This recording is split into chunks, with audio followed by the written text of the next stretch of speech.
All right, I'm live.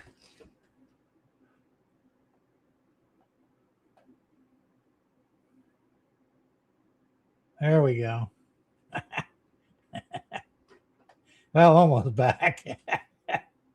I haven't used StreamYard in so long, I forgot to go live. We should be live right now. There we go. All right, so I'll tell you what, this is such bullshit. Now, hopefully we won't have any problems. There's no way of knowing. I guess you'll have to tell me if, because I don't have anything here to go by. But so far, so good. You can hear me all right, I hope. How's my sound? Good here, okay. So, what do we got here? Hey, Spike Man, what's going on, man? How you doing?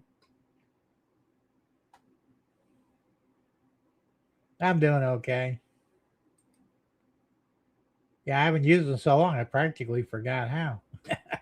Everything looks good now, Joe, hopefully. Like, or whatever the kids call it now, right? I don't know. Anyway, we're live again.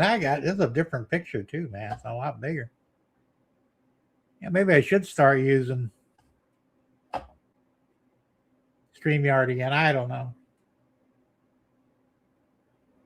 Yeah, I wonder if it's possible there might be something wrong with my OBS. It's possible.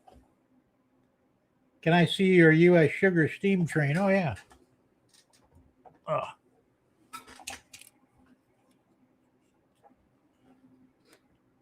I'm still working on it. I've got to put the boiler cover on the front yet. I don't want to do that till I lock it down. I don't know when I'm going to get the decoder for it. Probably next month. Here's the tender. Oh, I got the numbers on it too already. 148. Matter of fact, I didn't put 148 on both sides yet. I only did the one, so there we go. 148. So the weight was sliding out of it. I still got to stripe the driver wheels and the cab windows on 148. There's no frame in there, so I'm going to cut the frames out. I did it on this one. I don't know if you can see it or not. Yeah, I opened up the windows because this is the other one's the same way. It's got framed in there, so I cut the frames out, and that looks more prototypical of the real one. There's a couple of minor differences between the two, but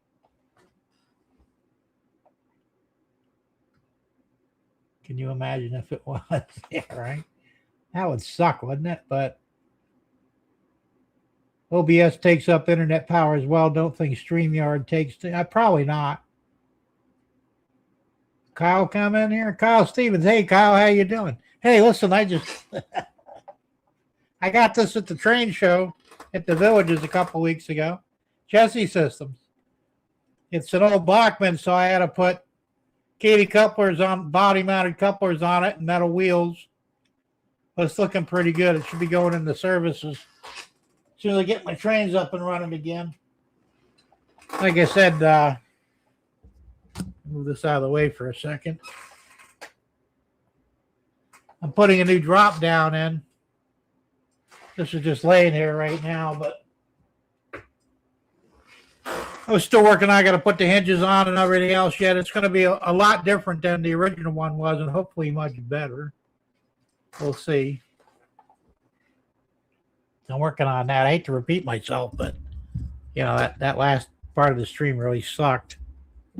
And it is what it is. OBS the whole time and just using StreamYard. It's possible, Derek. And Spikeman said, Jim, you need ACL number 1504. No, I don't. Remember, I'm modern era. So this steamer here just represents the sugar line, which is in operation as we speak. And that's really, because I have another steamer, New York City BLI steamer. I don't know what I may wind up selling that. I don't know. I haven't decided whether I want to keep it or not yet. So, because really steam isn't, with the exception of 148, steam is really not my era, because like I said, I'm modern era, so we'll see.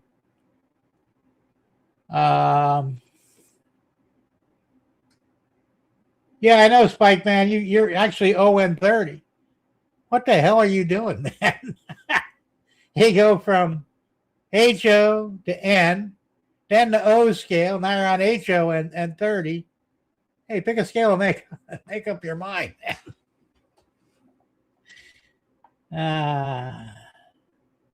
Nope, not fixed, just glitched, but better than before. Okay. So I still got issues with Comcast, I'm sure. That's just the way it goes. Hopefully we'll get through a streamer without any real problems. Hopefully. So Carl, I was watching your videos. They're looking pretty good, man. Your layout's starting to take shape, which is great. You're doing a great job.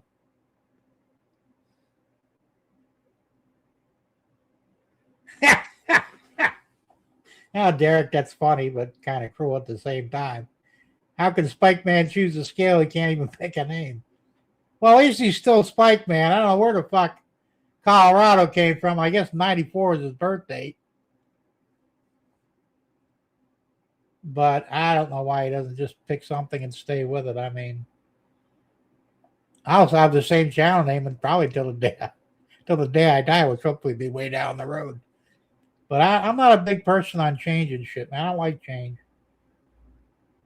So, Spike Man says I'm doing all of them. Well, how are you doing all of them? I mean, are you secretly rich or what?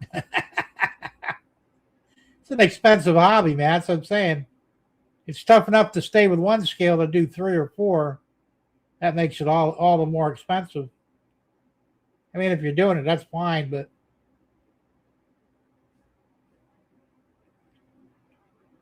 I don't know. Like I said, I probably shouldn't talk, but well, I guess I could shut this one down now because I'm not using the overlay anymore. I got a built-in overlay. I forgot how much fun that is. Thank you, Jim. Plan to add some more track here soon. Yeah, you're doing good, man. I'm impressed with it. Yeah. So, yeah, I know Comcast is bullshit. Hopefully, I'll have the Starlink hooked up tomorrow. Hopefully, if I can pull it off, we'll see.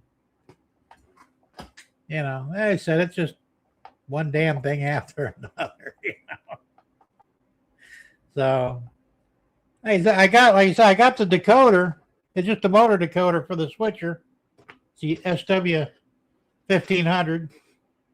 And I've got the decals I want to make up for it. But I don't think I have any clear decals. I might have to order some. But this will be the decal on each side of the body. William County Railroad. And I'm repeating myself here, but I don't know how much of the prior stream anybody even got. And this is the U.S. sugar we raise cane to go on the bottom of the tender underneath 148. These aren't decals. These are just mock-ups, but that's what they look like. I do have the decal paper for that. So maybe I'll run them off tomorrow. I hear you have sound effects in the StreamYard now. Well, I got the chicken car, and it's not working again. I don't know why. Well, of course, right now I have no power going to the track because I got to add some more feeders in too because I'm running a jumper from the elevated rail down to one of the main lines because it's dead. When I pulled the arm up there, I disconnected everything, and apparently I thought I had feeds on this side, I had feeds on this side. Maybe they're not working anymore. I got to go back through and check everything out. But hopefully, I should have everything up and running in a couple of weeks. Hopefully. Kyle says I just got to figure out the wiring next. It's not that hard, Kyle. Just take your time, and there's plenty of help on YouTube if you need it. So, Jim, would it be cool if CSX painted one of their locomotives as U.S. Sugar? Why would that be cool? I don't know. No, using StreamYards, there are sound effects in the options down below. Really? That must be something new. Where's the options at? There's settings.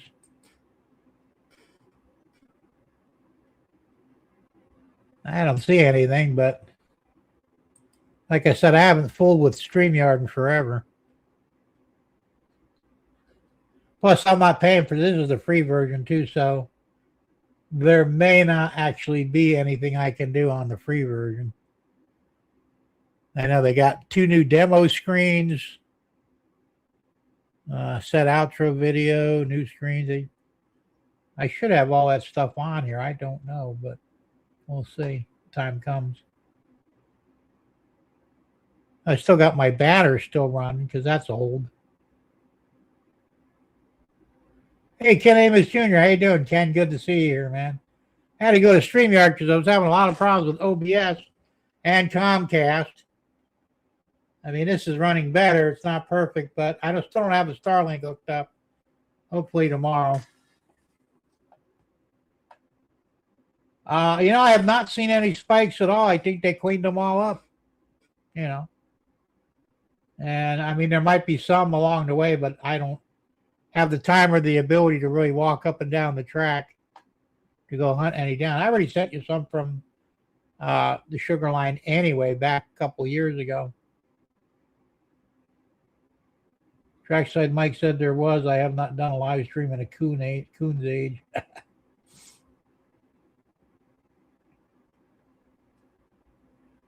I watched a lot of videos on DCC layout wiring. A lot of them confuse me. But I'll ask them. Yeah, I can help you maybe. You got my email address. Don't be afraid to send me an email. I'll help you where I can. Yeah, I know I did. So let's see. So yeah, so I'm like I said, I'm at a standstill here because I need stuff. The white LEDs I bought for the switcher. Well, I bought them on eBay. They won't be here, I think, until the 3rd. So a few more days, a week, whatever. Can't do anything until I get the lights, and then I can button it up and reprogram it because I'm going to have to change some of the settings on the CVs, the start voltage and stuff. I need to raise it, I think. But it does work pretty good, but you really got to throttle it to get it to move. So if you put on speed step 1 or 2, nothing happens. Go to speed step 20, it starts moving. So it's probably an old motor in that. And I could switch out an Atlas motor for that because that's a Concore. And apparently Concore used Atlas motors. But I'm looking at $30 for a motor, and I'd rather not if I don't have to. So we'll try the CVs first. If that works, I won't have to buy a motor. Now, I'm a little concerned with the motor and the steam engine because that's an old, what the hell is it? I forgot the name already. A Hano. And I think that's from the 80s. Now, is that motor going to work, or is it going to pull too many amps? I don't know yet. I may have to do an amp check on it.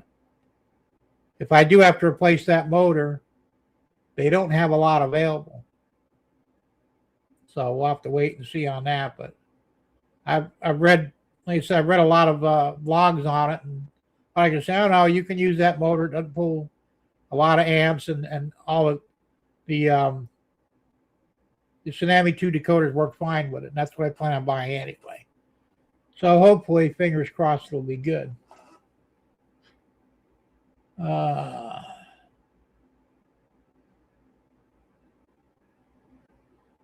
well, DCC wiring is not really that difficult. You just have to make sure that if you're just running like a circular track or something close to that, you can get away with feeders about every 6 foot. They recommend every 3 foot, but I don't think you need them every 3 foot. You can put them in every 6 foot. Have your bus line. The bus line should be around 14 gauge. Your feeders can be 18, 20, 22 gauge. They'll be fine.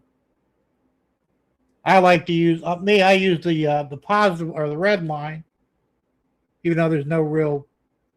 I can't think of the damn word now. It doesn't matter which wire is which, but you have to be consistent. So I use a red wire on the outside of the rail and a black wire on the inside of the rail, even though there's no polarity. It's DCC, but you got to keep it consistent because if you cross them, you're going to create a short. Nothing will happen, and you could fry your main unit, and you don't want to do that.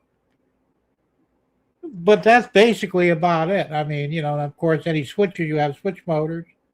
You want to have them on a separate circuit. They don't, I mean, you can run some of them on DCC, but they have to be DCC compliant. Like the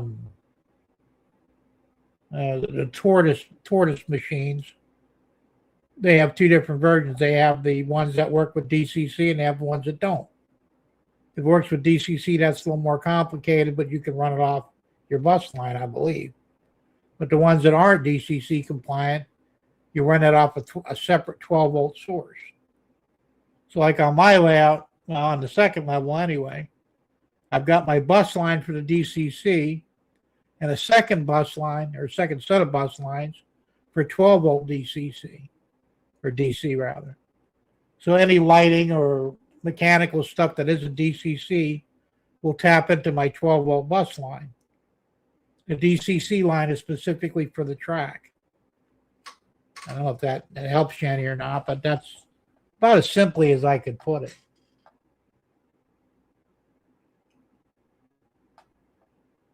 Oh, that's probably true, Sparky. You just go to a train show and pick up a couple of $5 engines, pull the motor out of them. Well, that's what I did with the switcher. I paid $30 for this at the train show. They wanted 35. I got them down to 30, so I figured I did all right. And I mean, the motor looks good. It runs good and all. I cleaned up the brushes. I don't think, I mean, I didn't do an amp check on it, but I don't believe it's pulling more than, probably 1 amp, maybe 1.5. So, and they say that you can peak out at 2 amp, even on a 1 amp rated decoder. So it'd be the initial start. It might peak at 2. As long as it doesn't go over that, it'll be okay. Now I'm going to have, like you said, there's no sound in that one and no reason for it because it's a switcher. The steamer, I'm going to have sound in that one as well. So that'll be sound and motor decoder on that. But I guess it's $112 for the decoder. I just can't afford it at this minute. Maybe next month I'll be able to. I don't know. Like I said, I kind of went crazy, and I went kind of a little bit in debt to get caught up with some of this stuff. You can get some pretty new DC. That's true, you can. Use a boxcar, put the word black on one side, red on the other side. Yeah, there you go. That's a simple way to do it, Kyle. It says I'm running a simple loop, 2 industries, locomotive facility, and a yard. Yeah, just like I said, make sure that, like I said, for me, I chose the red on the right side as I'm looking at it, and the black on the left. It doesn't matter, you go either way, but make sure that whatever you do, red is always on the same side of the rail that's supposed to be, regardless of where it is. And the black's on the left side of the rail. Don't cross them because you'll have a short. That's the only thing you really have to worry about when you're running your wiring. All right. Just don't take the car off the truck strip. There you go. Well, you should use color-coded wiring so you can look anyway. I know some guys will use the same color wiring, and that's not the right way to do it. It's not a smart way to do it. Don't ask me how I know that. All right, Sparky, we won't.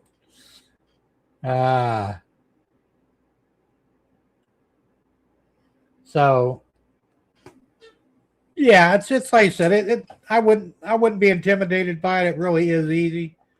When I started with it, because I started out with DC, and then so I got the brand. I said I'm going to go with DCC. So I went out and I bought a Digitrax. It was actually cheaper than the NCE. Is the NCE better? Probably, but I chose the Digitrax either way. And I read the instructions. It seemed simple enough. Watched a couple of YouTube videos, and all right, kind of the same rule as DC. If you run a DC, you have a positive and a negative wire. You can't cross those either. But generally on a DC system, unless you have blocks, you only have one feeder going into the whole track, and it runs the whole layout. The DCC, they want feeders to keep the electrical pulses, steady, so you don't have any drop-offs or anything like that. So, says I went with Walther's DCC friendly 83 code 83 track. Very nice product. Yeah, that's fine. I used Atlas track, and I got Pico and the Atlas turnouts. The Picos are DCC friendly. The Atlas are not. But the only thing I can see, the only difference is I'm going to have to run feeders to each point of the turnout. So I have to have one where it goes in, DC set there, another DCC feeder, both positive and negative on the main line, and then another one on the divergent line, because it doesn't interconnect that way. And that's what the DCC friendly means. You wouldn't have to do that on a DCC friendly turnout. So it's no big deal. It just means a little more extra wiring for me. And I hate wiring, mind you. But it is what it is. I couldn't beat the price because, Tom Grassi, he gave me the turnouts, a shitload of them, along with some 3-foot track, flex track. And that helped me tremendously, so I didn't have to spend money on that, because I've got, 1, 2, 3, 4, 6, 7. I'm using about 15 turnouts on the second level. So, if I had to buy them, they're, $30 each. What I ran into some money, which I really don't have. And believe me, if anybody runs on a budget, it's this guy here. So, well, like I said, it is what it is. And it looks pretty good in the monitor, so I'm not freezing up, I don't think. Of course, usually Comcast levels out as time goes on. By the time I'm ready to take off, it'll be good. By the time I shut down, it'll be back to normal. That's why I swear I think they're throttling me. If they're not, then I don't know. It just seems like it. So what else am I doing here? So I've got, let me throw the overhead on here. Oh, can't do that. That's because I don't have any real camera controls now either, because I know there's a way to set it up StreamYard without spending extra money, but I don't have it. I have an overhead camera I normally use on OBS, and it shows how kind of messy my desk is right now. But like I said, I'm working multiple projects at once, which is also probably not real smart either, but, it is what it is. Because like I said, I run out of components for the one project I'm working on. It's like, okay, let me start something else, and then I'll get so far in that, run out of parts for that, and I'll start something else. And so I'm working on like 1, 2, 3, 4, working on 5 different projects at once here. And, either way, I'm lacking everything I need to finish any of them. But I will have the stuff because I did order it. Sparky says, just admit it, OBS sucks. Well, you know, they had two updates on OBS recently. And a lot of times when they update it, they kind of screw it up a little bit. And it takes a while before they'll send another update to correct their screw ups. I don't know why they don't test them thoroughly before they do an update, but that's what they do. So, and he said that may have something to do with it. I don't know. Kyle says, whenever I see others wiring on their layouts, I see multiple of those terminal blocks. That's when I get confused. Well, everybody has a different way to do it. Some guys will use, I've got terminal blocks here. Haven't used any of them yet, but I plan on using them on the second level because I bought them some time back and figured, hey, why not? Yeah. A lot of guys use terminal blocks. Some of them will use suitcase connectors. Some of them will just wrap them all together and black tape them, which is not the right way to do it. Everybody has their own way of doing it. So there's really no right or wrong way, not technically. You know, it's whatever works for you. So don't necessarily worry about how somebody else does something because there's probably 20 different ways to get the same end result without working the same way. Hey, Grandpa Rails, JD, how you doing, man? Good to see you. I had to use StreamYard because OBS was screwing up, and so was Comcast. And well, I still froze up for a second there, even on StreamYard. So, Tom Gray says I use terminal blocks throughout my layout. Yeah, like I said, they work good. They're easier.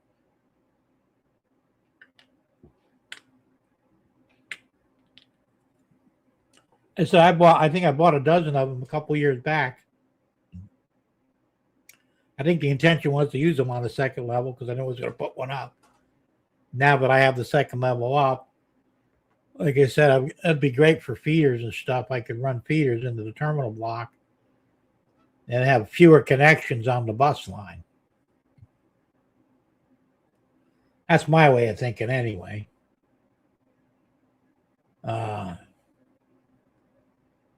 So, like I said, it's not that big of a deal. It's once you start doing it and you see how easy it is, you go, why didn't I think of that before?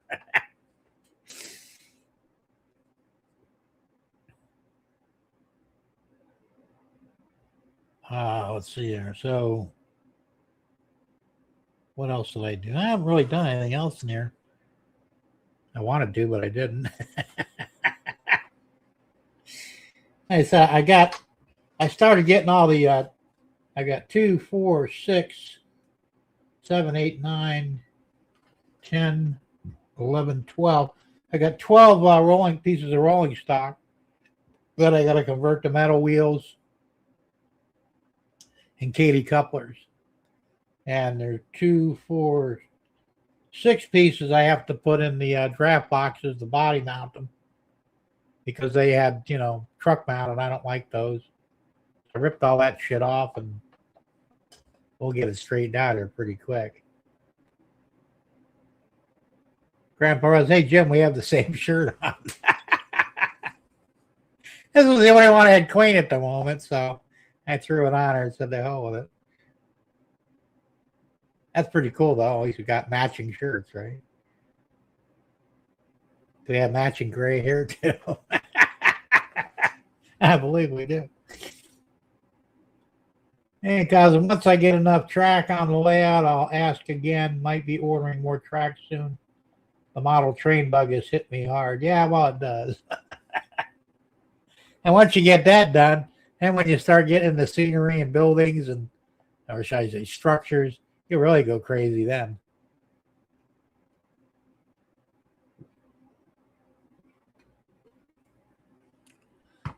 And he said, I still got a ton of work to do on mine. I've been doing this now for here. I think it's going on close to 6 years, 5.5 years, somewhere around there. And I can still see things I want to change, modify, make better, more accurate. But I want to try and get some of the basic stuff out of the way first. And like I said, get the trains running again. They've been offline now for 3 weeks. Um, but like I said, it's a never-ending thing anyway. You never really finish it. I have more hair than you do, JD. I got a bald spot right up here a little bit. That's not good because my family, we don't lose our hair until we die. I mean, we die with a full head of hair. So I don't know. I shave just for fun for all you guys that might have been wondering why I look different. Once or twice a year, I'll shave, air out my face. And I promised you guys last week that I would do my next live stream naked, face naked anyway. And that's what I did. I don't shave the mustache. I think I only shaved it once when I was 17 at the time. Never again. But I will shave the beard once or twice a year. I'll let it grow back from here on in, and I may choose a different design. I've seen a lot of different beard styles. And, I used to wear a goatee a long time ago. And then I've seen guys where they just have a strip going down the jawline on each side and then basically a goatee. I don't know. I'm thinking about how I want to do it. Grandpa Rail says, I've been working this layout for 2.5 years. It's not hard to do. Kyle says 5 structures already on the layout, and one already is having cars running to it. There you go. Like I said, you'll find it's just once you get cracking on it, you'll find more and more things to do, and you'll watch your wallet get emptier and emptier. And depending upon how far you want to go with it, you might want to consider even buying a 3D printer. And a lot of the structures I have and the overhead rail and all that, that's all 3D printed. I said I have the 2 Vipers and I've got 2 resin printers. And I just bought Bamboo Labs. I don't have a problem remembering that. I bought a Bamboo Labs A1. It should be here between the 1st and the 6th of March. I bought it on Amazon because I'm going to retire one of the Vipers. So they're just not doing a good job anymore. I could probably show this off now where you can see it better, but I print my own trucks. And I've been doing it for a couple of years now, and they usually come out pretty good. This one here, not that great. It's just not as crisp as I'd like it. So when I get the Bamboo, I'll go ahead and run them off on that one because I'm going to need 2, 4, 6, 8, 10, 12, 14, 16, probably 20 pairs of trucks, because like I said, I'm getting rid of the truck mounted couplers and going to body mount instead. So I'm just going to need, so rather than buying the trucks, I print my own. I've had good luck with them. So, but they got to come out clean to begin with. Cause like I said, these are terrible. I mean, they're usable, but they're just not up to my standards. So,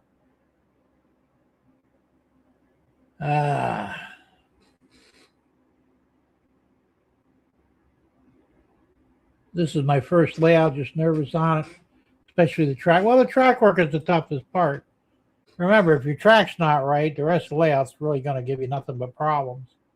So take your time and do a good job on the track and you'll be fine. Hey, Raymond, how you doing? Good to see you here, man.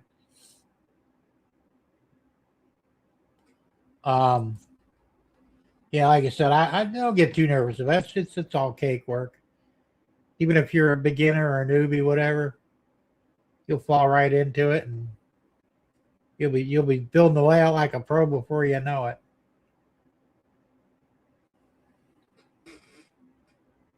That's a good point, JD. Test as you go, Kyle. You lay some track down, even if you don't have power to it, just run a piece of rolling stock on it.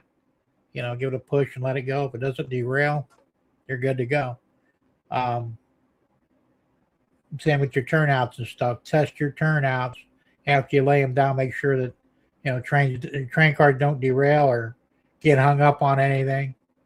Because if you're going to have a problem, that's more than likely where you're going to have a problem at is on a turnout.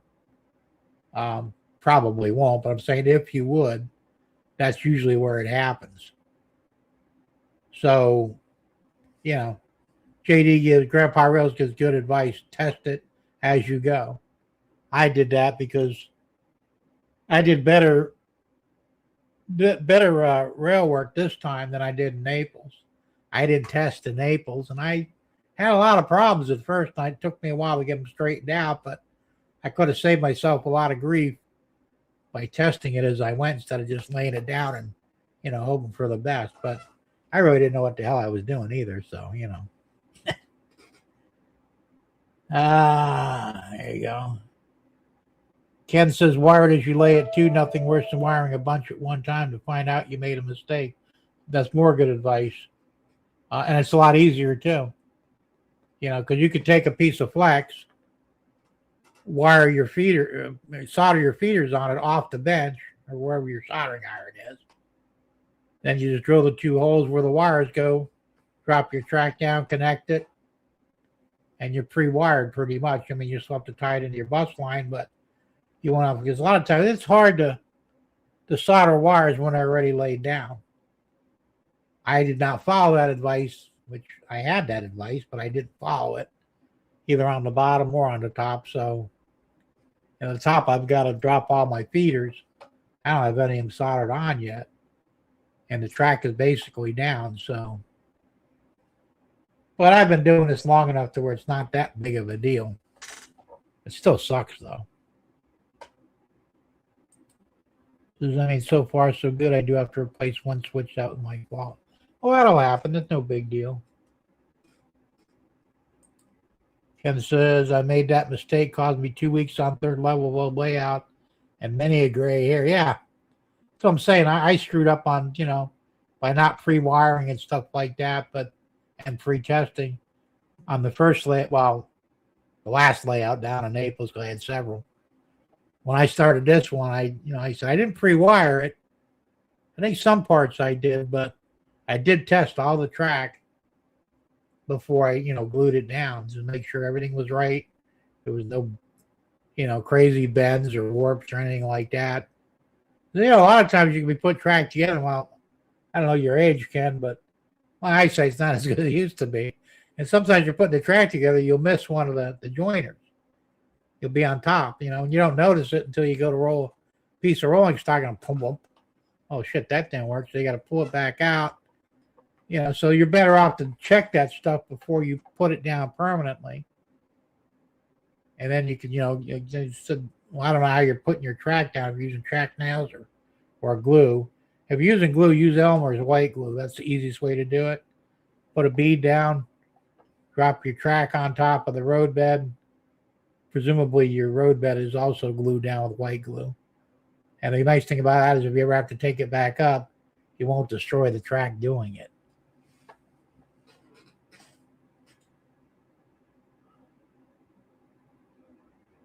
Okay, that's why I'm doing one little. Yeah, exactly. That's smart to do that. Take your time. That's my biggest problem. I get in a hurry sometimes. I want to get it done. I want to see something work. That's not a good way to do it because when you go too fast, you make mistakes, and then you wind up having to fix those mistakes down the road. There you go. All right. Sometimes you get a little cocky because things are going so well, and boom, there it is. You got that right, JD. Been there, done that one.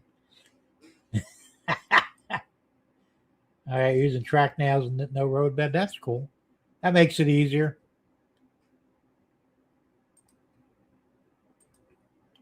I said I used the foam road bed, and I glued it with white glue, and then I glued the track on top of that.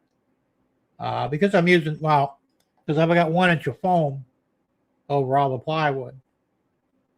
If I didn't use the foam, then I would probably just nail the track down to the plywood. But the foam actually helps because it's a noise dampener.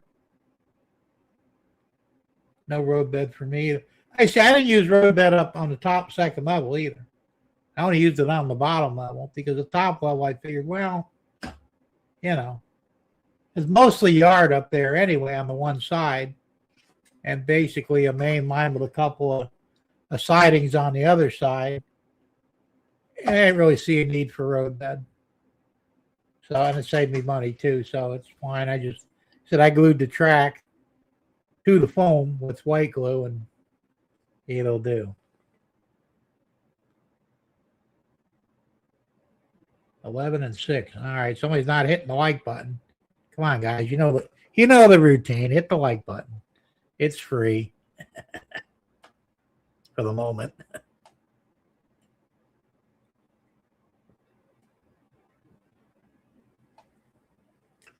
So, see what else we got going here.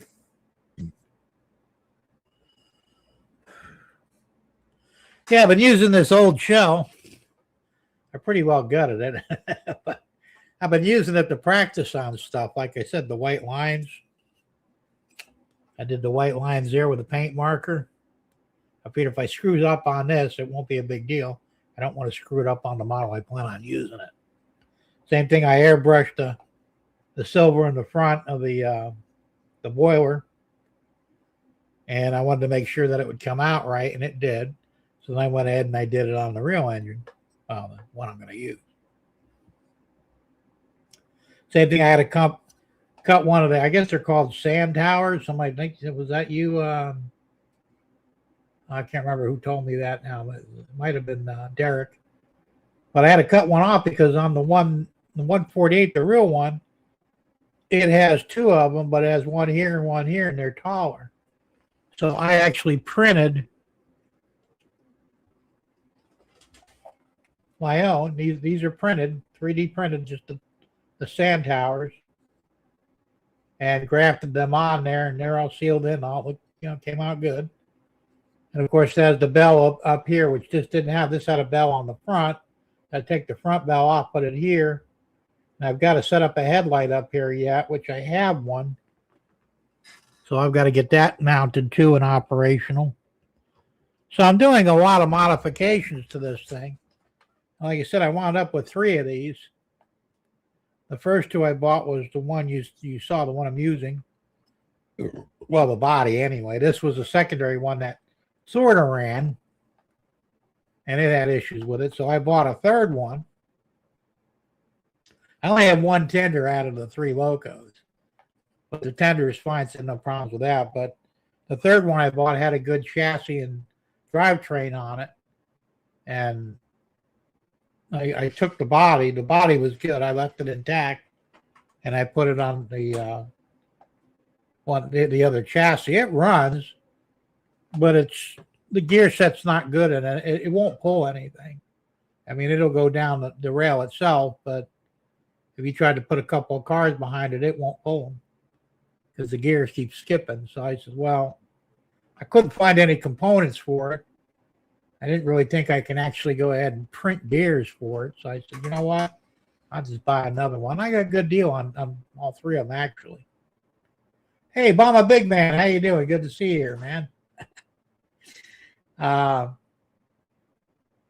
So out of the 3, I created one good one, and I've got a second one. It's going to be more of a static model, that I might park on the in the sugar area there. And the U.S. Sugar is actually working on a second one. I don't know what the number is on it. Apparently they owned it before, along with 148, and they sold both of them many, many years ago. They bought 148 back and had to restore it. Took them a little over a year to restore, but good looking, looks like brand new now. So now I believe they're restoring a second one. I don't know much about it because there isn't much information around. So, I mean, I'm not going to modify it or anything. I'll just leave it there as it is. I've got to get a couple of GP38s. I have 2 now, but they changed the paint scheme on them, and I don't really feel like repainting them. So I think I'll use them as, backup static models and use the new paint scheme on the new ones I get. And actually they got They got an SD40 tunnel motor, which I might pick one of those up and do it in a new paint scheme. Plus, they got two SD45s. They must have ran into some money because they bought a shitload of stuff. New rail car, rolling stock. They got a whole bunch of tankers. Like you said, they've got 1, 2, 3. There's 3 new locomotives. 2 of them are still not painted yet. One's red. I don't know where it came from because they took the road name off them. And same with the gray one. The gray one looks like it's in primer. So I imagine those 2 will be eventually be painted in a new paint scheme. And so I may have to at least do 2 of them in a new paint scheme.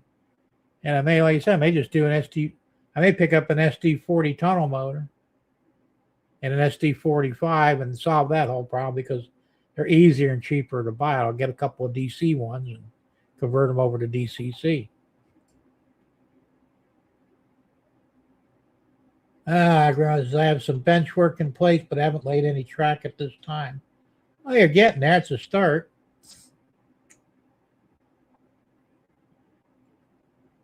Grandpa Rails wants to know if you're going to post videos of your progress. I hope so.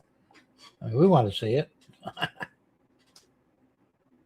Kyle says, I thought about using styrene, but everything costs too much these days and had some drawing paper sitting around. So I cut the paper to size and placed it under the track. It will be ballasted anyway. There you go. That's fine. The foam got expensive. It's insulation is what it is. The Pink Panther solid foam boards. They were 4x8 sheets, I think. Here, 4x8. And when I started buying them, they were $11 a sheet. Now they're like 22. It's fucking ridiculous, because I had to buy 2 sheets recently for the second level. And I went to buy them. Like, holy Christ, they went up to $22. What the fuck?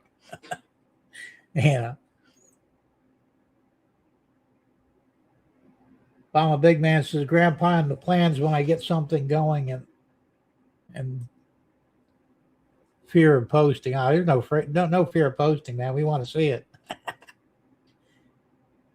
And anyway, bad mouth, she just let us know. We'll hunt them down and kick their asses. We don't do no bad mouthing in our hobby, Let's see. JD says paperwork's good too. Yeah, it does. Holy shit. $37 there in Maryland for the foam? That's ridiculous. That's worse than 22. I'm not surprised though, because like I said, they're getting stupid on everything, Like I said, that piece of wood I bought, I thought, I picked it up. It said 348. I think it was 348. I thought it was for the whole board, some sort of, it might be oak, I'm not sure. It's a hard board, so I won't have problems with expansion and contraction. We shouldn't anyway. Because I was using pine before, and I was having a lot of problems with it. One day it'd be tight, you couldn't shut it. Other day it'd be loose and practically fall off. Like, that's bullshit. So anyway, I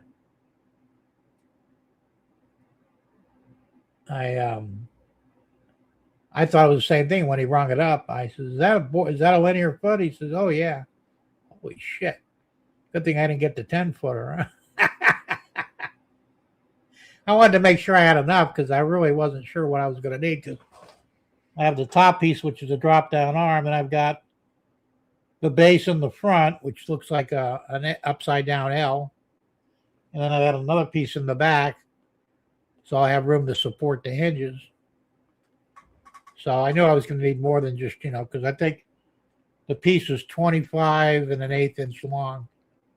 And I knew I was going to need more than 2 foot, so I figured a safe bet was just buy 6 and be done with it. I'm a big man. Are you in Alabama? Which part? Because Kyle, I live in South Alabama near Sims. Not familiar with Alabama. I've been through there once or twice, but Grandpa Rose says, hey, Mama, just point video and post. That's all I do. I don't edit.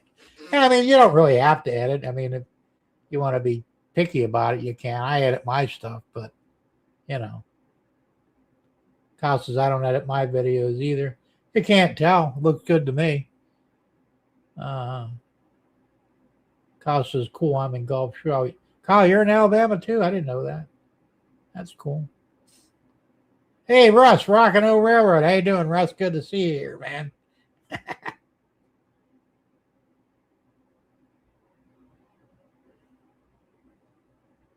Ken Amos says, sorry, correction, Owens Corning formula.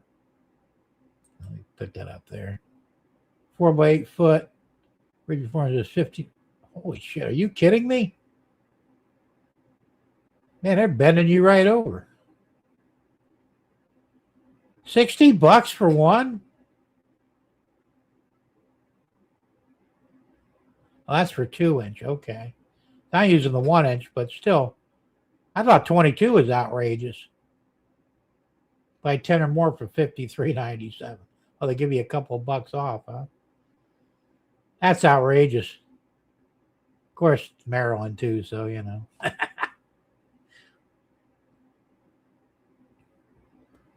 Yeah, I wouldn't be using it either at that price. I mean, I imagine the wood isn't cheap either. I mean, I got my plywood relatively cheap when I bought it. Right after I bought most of what I needed, it went through the roof. And I think I paid like $23 for 4 by 8 sheet of 3/8 plywood. Well, they don't call it 3/8 anymore. It's like 11/32 or some bullshit, you know. It used to be you get 3/8, half, 3/4, 1 inch. Yeah, they don't do that anymore. But I needed, I said 1, 2, 3. I think I bought 6 sheets because basically I cut them in half and I was able to utilize them. Russ says 2-inch or 55 here. That's outrageous. Well, it's not that much cheaper to buy it a 1-inch. I said $22. You figure if you got 2 of them, you might as well just buy a 2-inch. See, they don't have 2-inch down here. At least I haven't found any. I'm lucky to find a 1-inch, and they go through it real fast. You know, one day you'll go in there, there'll be 30 sheets in the rack. Next day you go there, there's none. So you have to wait for them to reorder. It's like, why don't you order more of this shit if you know you're selling that much of it? You know. Jesus, kid, does that come with a free bottle of lube? It ought to. And I like to give it to you hard and dry, though, you know. That's crazy.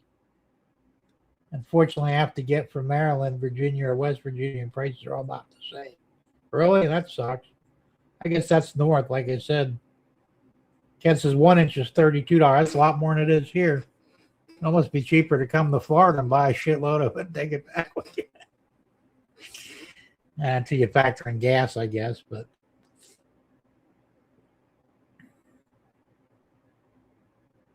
I wonder if Kentucky would have it cheaper. You're not that far from Kentucky. You might want to check that out, and it might be worth the drive to, if you buy bulk. And if you only buy 1 or 2 sheets, it wouldn't make sense. But if you're going to buy like 10 or 20 sheets or more, fuck yeah, you know. All right, Sparky, have a good one, man. Thanks for hanging out with me. And take care, man. Have a good weekend, and we'll see you next time.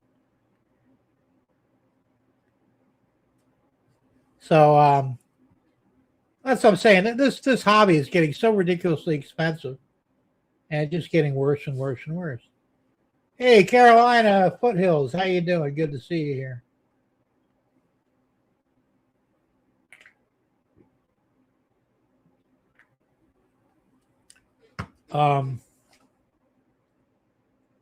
As I said, you know, going back into 3D printing, this is the problem with the 3D printers, why they're trying to outlaw them.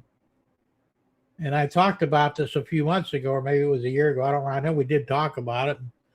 But the advent of 3D printers among hobbyists, not just us either. I mean, a lot of different hobbyists. And the fact that people can actually make guns with them, which is crazy. But we're probably going to hurt their businesses. You know, like I said, you you could print a boxcar for about $1. It'll look just as good as this one, with the decals as well. But the decals probably about $2 or $3, but you could spend $3 for one, or you can go out and buy a new one for what, $20, $30, $40. Why? So, and you can print them just as nice on the printer as you could buy them from the store. I printed my own rolling stock here and it came out good. So, and with the A1, I think it'll come out even better. Like I said, the Vipers aren't doing that good of a job anymore, but so like I said, rather than compete and lower the prices, we'll just put a ban on 3D printers. We'll fix their asses, they think. I think there's too many of them out there for them to really regulate. But that was another reason why I bought the A1 now. I was going to wait till probably like June or July, but they're talking about building safeguards into it that basically you'd have to get permission to print shit. Well, fuck that. I don't need anybody's permission to print shit that I want to print. And it'll just get worse and worse anyway. Trust me, Ken, I know how it is. Was the same when I lived in West Virginia about 15 years ago. Okay. They won't compete. They won't lower their prices. If they sold these things for $5 or $10, I wouldn't bother printing them because it'd be more of a hassle to print one than it would be to buy one. Paying $30 all the way up to $100 for one, I got an issue with that. I'll print them myself first, I ain't playing that shit. So, like I said, if you guys are going to buy a 3D printer, you probably want to think about buying one now while you still can. Because most of them are open source software or hardware. And they want to make them closed source, which means they can regulate them, which means literally you'll have to get permission every time you want to print something. If they don't like the idea, they'll say, we're sorry, you can't print that. It could be either, like I said, firearm parts, or might not even be firearm parts, might look like them, Like I said, you could make a hand grip for something on your layout, maybe something to hold your controller or something. Oh, no, that could be a gun part. We can't let you print that. That's bullshit, Yeah, I know, Russ. They're saying it's to stop gun making, but it's bullshit because, first off, how many fucking people are making guns to 3D print? I mean, I could do it. I've got the plans for a couple of them, but there ain't no way I'd actually make one and try and shoot the damn thing. You still need metal in the gun. You can't use a plastic barrel, or a plastic receiver for that matter. You've got to have some metal parts in there. You can make the frame out of plastic, but they have their own problems too. Like you said a couple of years ago, these two guys entered into a competition to 3D print, guns. So one of them printed a Glock 19. I think the other one printed a Colt 45 or, a clone. They worked sometimes, They used real receivers on them and a real metal barrels, but the frame itself was the PLA plastic. And they had they constantly were always fucking with the frames because the slides, the rails that the slide runs on, they would get gunked up or chewed up or whatever. And it would misfire, 3 times out of 10. Well, you don't want a gun that misfires on you. If you're going to carry a gun and you're hopefully use it in self-defense, not something else, you want it to run 100 times out of 100, not 90 out of 100. So would I trust a plastic gun? Fuck no. I got real ones. I'm not going to have plastic ones, So, yeah, well, that's what they're doing. They're putting spyware in them. That's what they plan on doing anyway. No more updating firmware and you'll be okay. Yeah, they're going to disallow that too. It'll be a felony.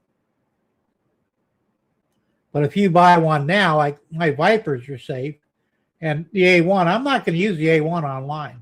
I don't use these online. I don't use any of my printers online.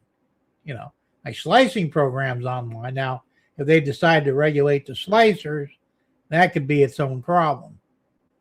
But they're not talking about regulating the slicing program. They're talking about regulating the printer itself.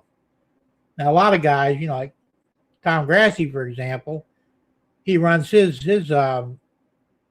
Bamboo Labs printers through the internet or through his phone or something. I know he's online with them. Probably not the smartest thing to do right now or ever. So I'm going to keep mine off the web and run a manual. I don't mind loading the information on an SD card, slipping it in the machine. Not that big of a deal, Russ says even Glock said metal barrels DEMs are so fucking stupid. Well, they are. Like I said, unless you're really completely fucking stupid and desperate, are you going to try and make a working gun out of plastic? It's not going to end well for you, Even if you, tend to use it for crime, you still want it to be 100%, As you start shooting the cops or something and it jams or misfires, well, you're dead. I mean, you're probably dead anyway, but you'll get a little dead quicker if you got a shitty gun. I just don't see people going through the trouble to print a 3D gun. I mean, it's kind of it's a niche thing, man. It's a novelty. I mean, I wouldn't mind printing like a Thompson 45. I'd never intend to fire it, just to put it on the wall, paint it up, make it look sort of real, and say, yeah, this is my Tommy gun, And I could see doing. But to actually, to load 45s in it, not going to happen. So, it's crazy. Obama Big Man says, I don't know how anyone just starting out can afford to buy quality rolling stock and load, because I know it's outrageous, Like I said, I'm going to quit buying new stuff. I'm going to start buying DC locos, older shit, and, I'll convert them. It's cheaper to convert them. You can get a decent loco for under $50, pretty much anything you want, DC. And sometimes it can be a pain in the ass, but most of the time it's a relatively simple process to convert over to DCC and sound. Why not go that route? The only thing I've done, I'm really kind of having second doubts about it. I could back out anytime, but I don't think I will. I did pre-order a Real Fans SD45, and it's $412 because it's got the Real Fans in the top, and I thought, that's really cool. I got to have one. They actually had on there, you get a big discount if you bought 5. And I'm thinking at $400 a piece, I'm not buying 5 of them. But I mean, that's a one-time deal just for the novelty of it, But I mean, on average, though, right now, like, what the hell's the name of it? Scale Trades. Their average price is $354 for a loco. DCC with sound. That's a lot of fucking money, And their list price is $400. They don't ever sell for list, but I guess if they wanted to, they could. But that's crazy, So it's like, not going to happen. That's why I said 3D printing is going to take off. We could print anything we want with a 3D printer. I mean, there's still things you have to buy, like, you could print plastic wheels, but why? You buy metal wheels, you can buy your Katie couplers. I don't think you could print a coupler. There's no way you could do that. So, I mean, little components like that you could buy, and they're not cheap either, I bought 25 pair of those 142s, I think. Katie couplers are not the whisker ones, they're the ones with the stupid gold spring deals on them. And that was, what did I pay for those? $60, I think, almost. A lot of damn money, and I need a lot more, Of course, when I buy the rest, I'll probably get the whisker ones because they're better. But I think you can get 50 pair for around $140 somewhere around it. They're not cheap,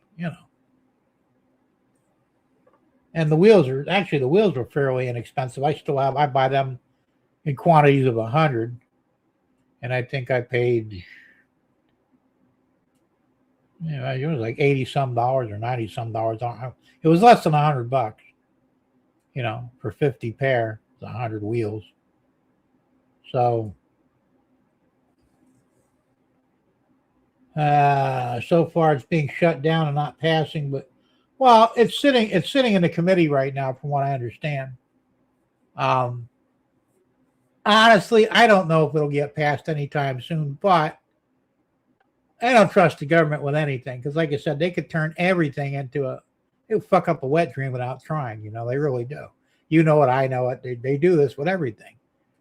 And they could blame it on guns. They could, but overall, the manufacturer is going to push them to pass that because, like I said, we start printing our own rolling stock, our own components, our own structures, and where you can print structures for dollars or pennies. Why would you pay $60, $70 for a pre-assembled, a kit from Walthers or whatever? They get ridiculous money for nothing. They don't even come with decent instructions. Hell, you can make your own.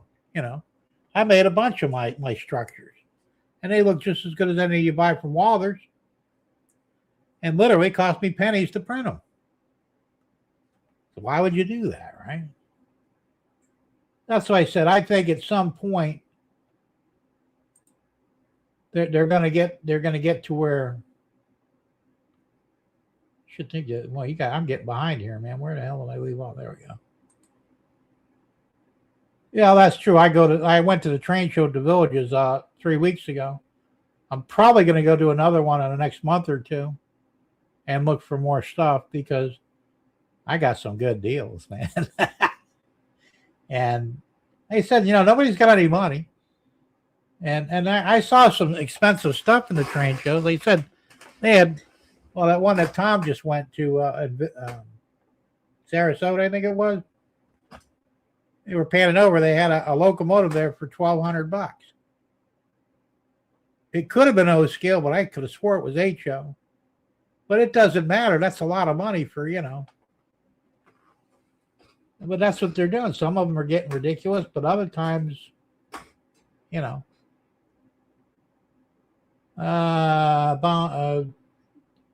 wants to know what scale you're using, Bomba Big Man. HO, there you go. Yeah, stick with the HO. It's easier and reasonably priced. Kyle asks, is any particular Rhodes bomb or just whatever you can get? And Carolina Dave says, blue box there. I'll look for a bunch of blue boxes while I was there. I did get a few of them. But there was some woman with her kid, and he was probably 16, 17. They were buying up everything. They had a lot of blue box stuff, and this kid was, I don't know, they were cheap, anywhere from $5 to $15, depending what was in it. And they were just cleaning up the place, man. I go, shit, leave some for the rest of us, They said I did manage to get two. I paid $6 for one and $8 for the other. One was the let's see, I think this was $8. This is a blue box, 3-dome tanker. They said the only thing I had to do is it already had the metal wheels. I just had to put KB couplers on there because it had horn hook couplers on there. They had to go. What else did I? Now I got something else. I don't remember what it is now. One of the box cars was a blue box. I got that for $6. It already had metal wheels and Katie couplers on it. Somebody put them on there, so for $8 you couldn't go wrong.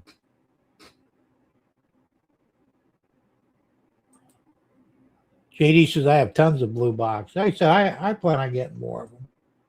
It just seems to be a smart way to go.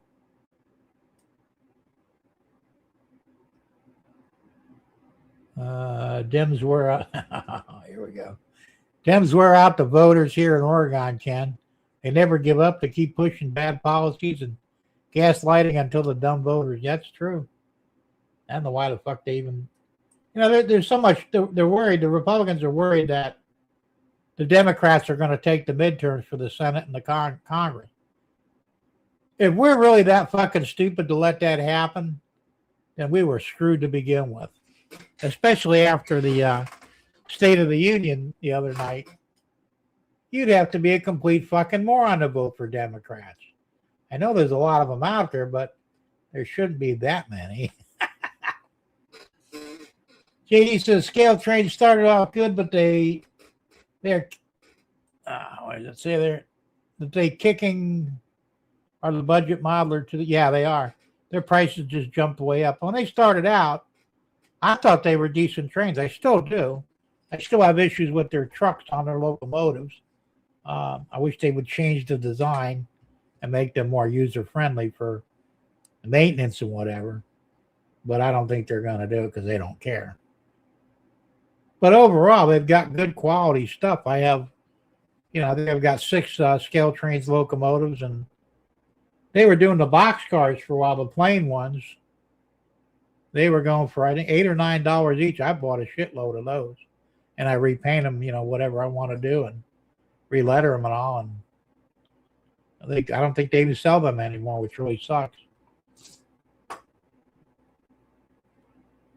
Let's see. Raymond says, buy a DC or AC if you're running Markland.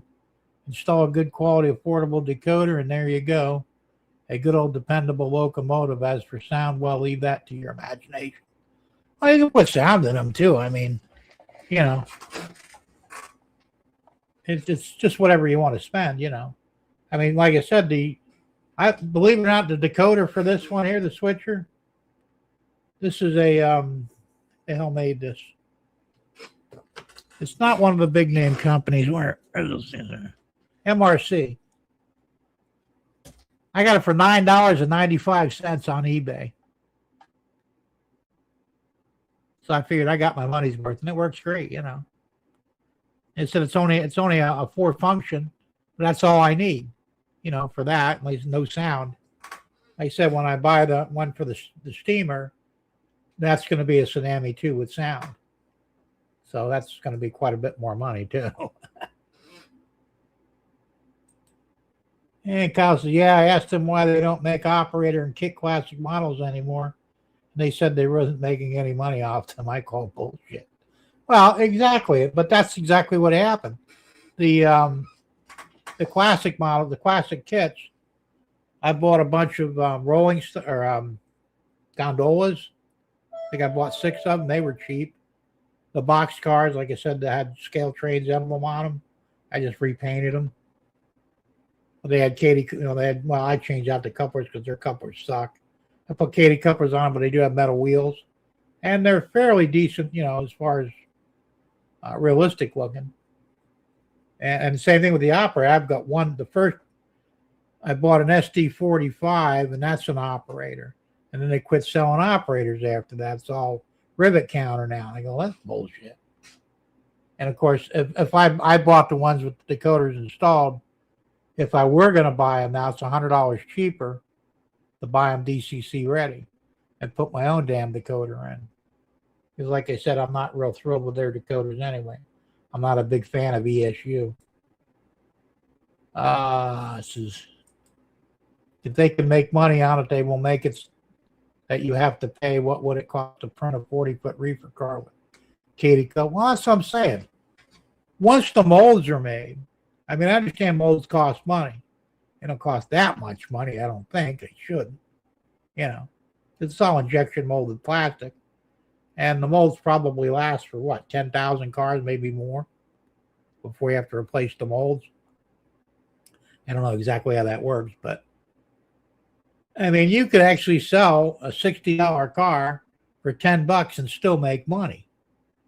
I mean, it would take a little bit longer to pay off the initial cost of the mold, but if you're selling in bulk and you're going to sell a lot of them, trust me, if Scale Trains got on the internet tomorrow and says, you know what, we're going to sell all our rolling stock for $10 each.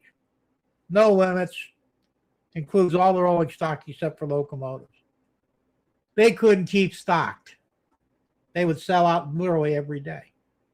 They would make money in volume. But companies don't do that anymore. They don't care about volume. They want to make big money on as few components as they have to make. So if they can make $100 on one piece, why would they sell 10 pieces at $10 to make the same $100? You know, it's unfortunate, but that's the truth of it. And really, for what they get, you think they would put Katie couplers on there because their couplers suck. You know, they're plastic. Well, I think, they McHenry's maybe? I'm not sure what they are, but they suck. I have to change them out every time because they last about a week, and then they uncouple constantly. So it's now put Katie's in its place. So now when I get one, I just right off the bat change them out, you know, and I throw the old ones away. Derek, the wheels and couplers would be that's true. It would be. But even then, like I said, well, let's see, the metal wheels, what would they cost? Well, of course, they would buy tens of thousands or even hundreds of thousands of everything. So we might have to pay $1 for a Katie coupler. They could probably get it for 10 cents. You know, because remember, you get a big discount on big bulk buys. And if you're buying, tens of thousands or hundreds of thousands, they're going to get them for next to nothing. Because remember, it don't cost that much money to make a Katie coupler either. So, Kansas is about $12. So there you go. So let's say $15 then for your average piece of rolling stock. $15.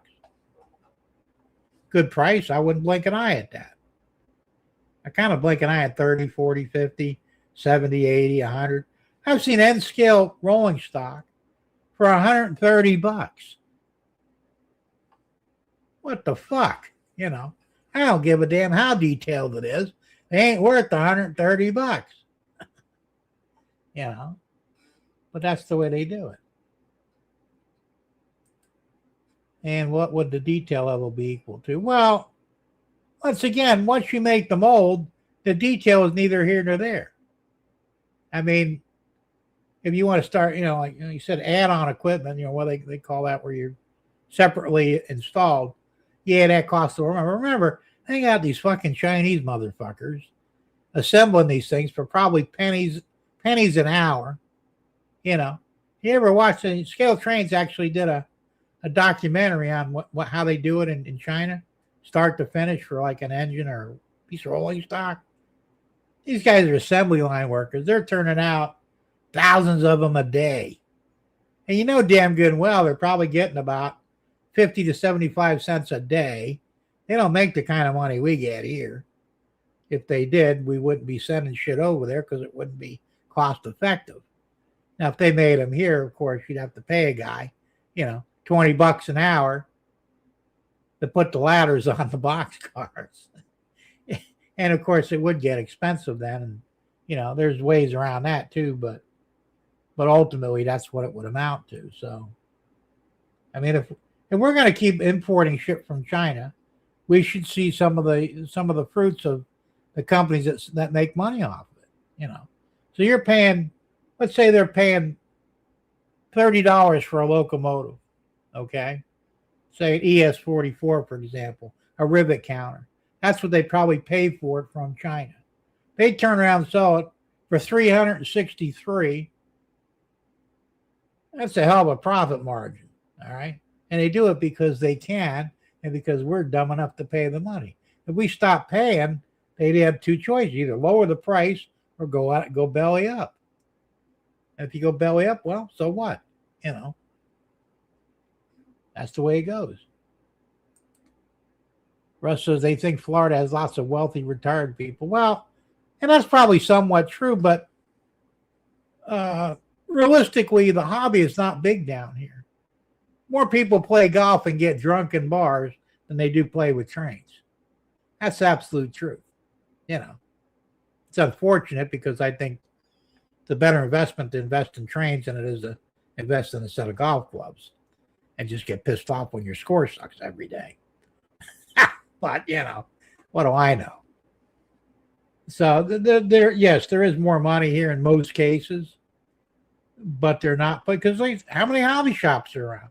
There isn't even a hobby shop here in Sebring. They had two of them in Naples. Now they're down to one again. They can't sell the stuff. And most of their big sellers in Naples was RC stuff. So if you had an RC car, RC plane, or an RC boat, you're more likely to sell that than you would be, an electric train set. So this is a problem, the hobby's not, it's a big hobby in some ways, but then again, it really isn't.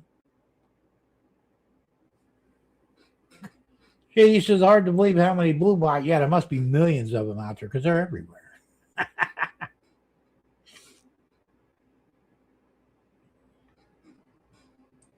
Obama Big Man says, I've been hoarding, collecting rolling stock and some locos and old structure kits for almost 50 years now. I have a pile of shit. The funny thing is structures back in the 70s were $2 or $3. Rolling stock was $2 or $3. I don't know what they got for locos. I don't remember what I paid for mine because when I did the first time I did a layout on a 4x8 sheet of plywood, I was 17, and that was in 1977 or 78. I'm not even sure now. It was in the late 70s, and everything was dirt. I remember I had a Howard Johnson's. Remember those? Those were real popular on any train set. And that was HO scale. Had a Howard Johnson's restaurant, was $2.50 brand new, And that same, if they don't make them anymore, I don't think. I haven't seen one. But if they made one today, it'd be $70. I don't get it, Come on, plastic is plastic. How expensive is this shit? And JD says, Derek, it would be basic, but like other kits you could find. Well, that's true too. Just as good, but you'd have more time in painting and decaling. Worth it if willing to do. That's true. And, a lot of us do that anyway. How much of your rolling stock do you really leave the way it came? Especially weathering stuff. When you weather stuff, you take a brand new locomotive, it's all pretty and shiny and everything, and what do? You fuck it up by weathering it, I've never weathered a loco yet, and I may at some point, but I'm kind of scared to do it because if I fuck it up, it'll look like shit. But I've seen some really good weathering done on locos, and you're thinking, okay, so you paid $300 to make it look old and like shit, Makes sense, right? Costa, sometimes I wish I just went with ZCC ready models. Would have saved me a lot of money, but I just love sounds. Well, DCC ready, like I said, they'll take sound cards. And you buy the decoders, and some of them come with speakers. If they're DC ready, not all of them do. They come with speakers. That's really nice. Hey, just you plug your decoder. If you have here's a let's see. This is a 21 pin ESU decoder. That way you can see that. Kind of dark. And this just plugs right into the motherboard on a scale train. And this is sound capable. So as long as you have a speaker wired to your motherboard, you plug this in and you got sound and DCC. It's not that, it's like I said, it's not really a problem. And of course, all different locomotives, different brands, all different, but the standard now is 21 pin connectors. The most DCC ready locos, at least the newer stuff anyway, is going to be 21 pin. Some of the other stuff is only 8 pin. I think I have an 8 pin connector here somewhere. Thought I had one, maybe not. Maybe I chucked it already. But this decoder I bought, the motor decoder, that had an 8 pin connector on it. I didn't need it, so I cut it off. So I mean, you just once you study some of the stuff and you get the hang of it, you find it's not a problem. I like sound too, so I'm kind of hooked on the whole sound thing. Russ says a lot will vote Dems just because they hate Trump. Absolutely no sense, common or otherwise. That's true, unfortunately. And Grandpa says 15-8. Somebody still ain't hitting that damn thumbs up button. Come on, guys, hit the button. It's not hard. And it helps me too. JD says most people don't use all the sound features anyway. That's probably true. I mean, if I'm doing a live stream, I'd turn the sound off right then because I wouldn't be able to. I couldn't hear myself think, because it gets a little loud in here when you got 4 or 5 engines with sound, blowing horns, and the Tsunami 2s, they have voice on them, where the engineers talk to each other and stuff. So there's a lot of stuff going on. Then I got the chicken car, which is kind of loud when it's working. So I mean, yeah, it's still pretty cool though. I like it. Let me see here. Raymond says, I'm like, but it doesn't matter to me. They're very nice and very robust. Well, as long as you're happy with them, that's all that matters, I'm not real familiar with Marklin. I still like that. As true JD, most just use horn and bell, maybe cab chat and station. Oh, yeah, that's I got cab chat. Couldn't think of the word for that.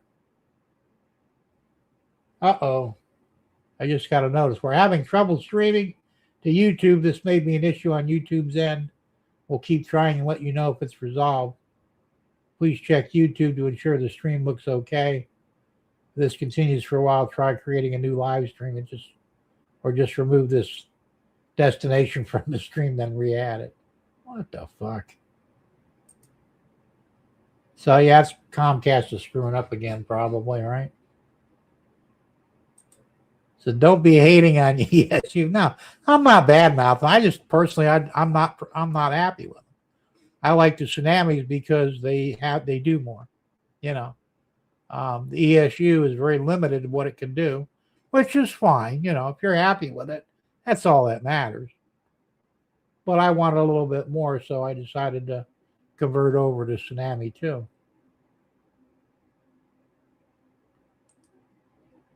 Ken says, Russ, after the State of the Union speech, I think a lot of people will switch. I sure hope so. Because if not, then, it just proves that Democrats really are stupid. Wait to the GOP. Even if they want independent, it would still be better, as long as they get off of their socialist bullshit, because that's what it amounts to. Ken says, buy wheels and couplers in bulk. Yeah, that's true. If you buy larger quantities, they are cheaper. There's a big Jim. I was talking 3D printing, not companies. Oh, okay. Yeah, I get it. But like I said, it's if you're thinking about buying a printer, I'd buy one now, seriously, before they screw them up. Because once they close them, the open source, and you're kind of screwed. If you have one before they do that, you're good to go. Russ says you could be like Scott Rails, buy $5 or $10 HO cars at a trade show and add $50 worth of parts to it. I've been watching them a lot lately, and I tell you what, that's where I got the idea for the drop arm there for layout. And I also watched some of his stuff on the actually he had something on the Mahano steam engines too, and I watched that. It was very helpful. So he's a pretty smart guy. He's funny too, And maybe I just like the accent. I don't know, Scottish guy, I think his name is Dave, by the way. I thought his name was Scott at first, but I think the Scott refers to Scottish. It's not actually his name. Rest says, if hobby is not great in your area, it's totally dead here, Jim. You guys have tons of train shows. We have almost none. Well, we have them, but they're none close by. I mean, I think the average train show is probably about at least 50 miles. I don't think there's anything closer than 50 miles, which is still fine because, it's a little bit of a drive, but they're worth going to just for the deals. But I think there's more people are into it here than we realize. But there's nobody. There's no clubs in the area. I mean, there's a club up in Sarasota, and I think near Tampa. Nothing here in Sebring. Nothing in Naples. Nothing in Fort Myers. It's funny because Fort Myers had a really good hobby center that dealt specifically with trains. Turns out my friend wound up marrying the owner. She decided to sell everything. This was before I knew about it. They said, "Damn it, why didn't you tell me you were going to sell the place? I would have went in there and cleaned you out because I'm sure she had good sales just to empty the place." I mean, I could probably, and she had tons of stuff, in all the scales, HO and O scale, and I think G scale. But when she married my friend Dave, and then they packed up and they moved to Tennessee, right? And damn it, you guys always have a good thing going and you shut it down. I've never been there. I didn't know it was there. If I'd have known, I'd have went there and probably had a field day because Naples, we had 2 hobby centers. Both of them dealt with trains, HO and N scale. But they had more generic stuff than they did any specialty stuff, Well, generic shit I can get anywhere and cheaper. So why would I buy it from you, So, I don't know. It kind of sucks. Well, the big man says after and local is 15 to, yeah, as a rule, maybe 30 tops, but I would buy more of them because, and they're so easy to convert, Like I said, I don't know if this is a blue box or not. No, it's not because it's Concord, but the blue boxes are almost as simple to work on as this Concord is. Works for me,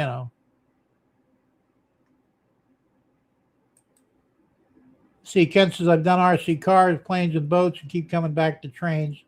You can do trains in any weather. That's true. I did cars for a while, and I think I did a plane once. They're very, very expensive. I mean, they had such cool shit, but it was way over my budget, I think the coolest thing I saw in RC plane was they had a pancake 6-cylinder engine. I don't remember what the size was. It was big. I think it was about this big. Ran on gasoline, electronic ignition, electric start. And I'm thinking, fuck, I need one of those.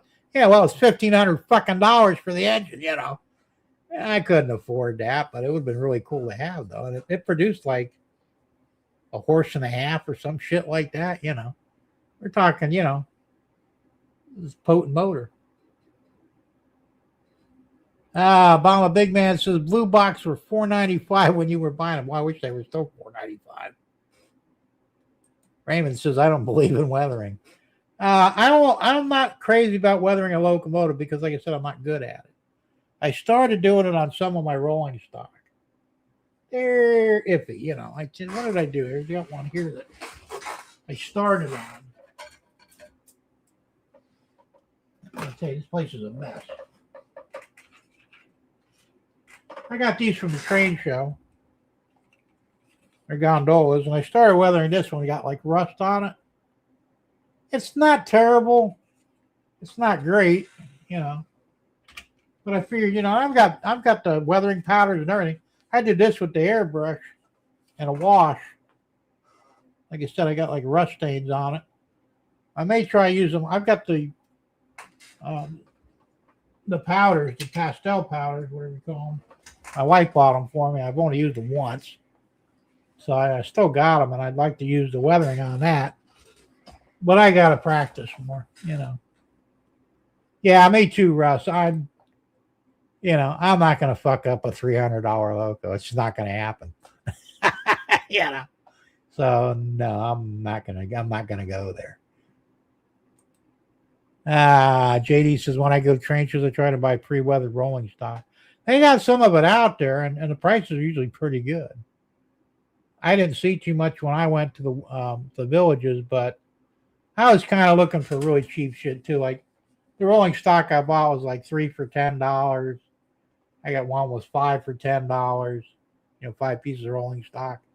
They had better stuff there with Katy couplers and metal wheels on them, but they were like $15 each.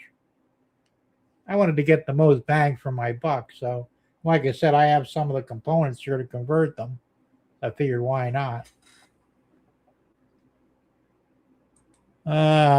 Derek says, BLI Paragon 4 big boys, $850.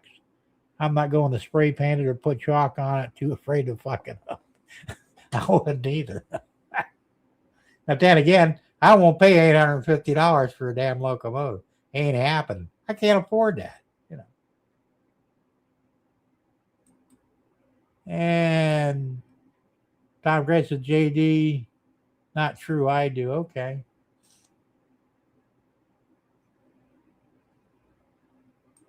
Kyle says, I know that feeling, Derek. My two models of 614 are rare. I could never weather them. DCC, yes. Yeah. Well, converting them to DCC is, kind of a cake job. Weathering them, I mean, you screw that up and you screw it up. Yeah, pan pastels. That's what I got. I couldn't remember that.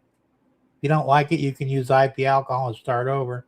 Doesn't require dull coat either when done. That's true. But I still got to play with. I started playing with those too. I weathered some buildings with those.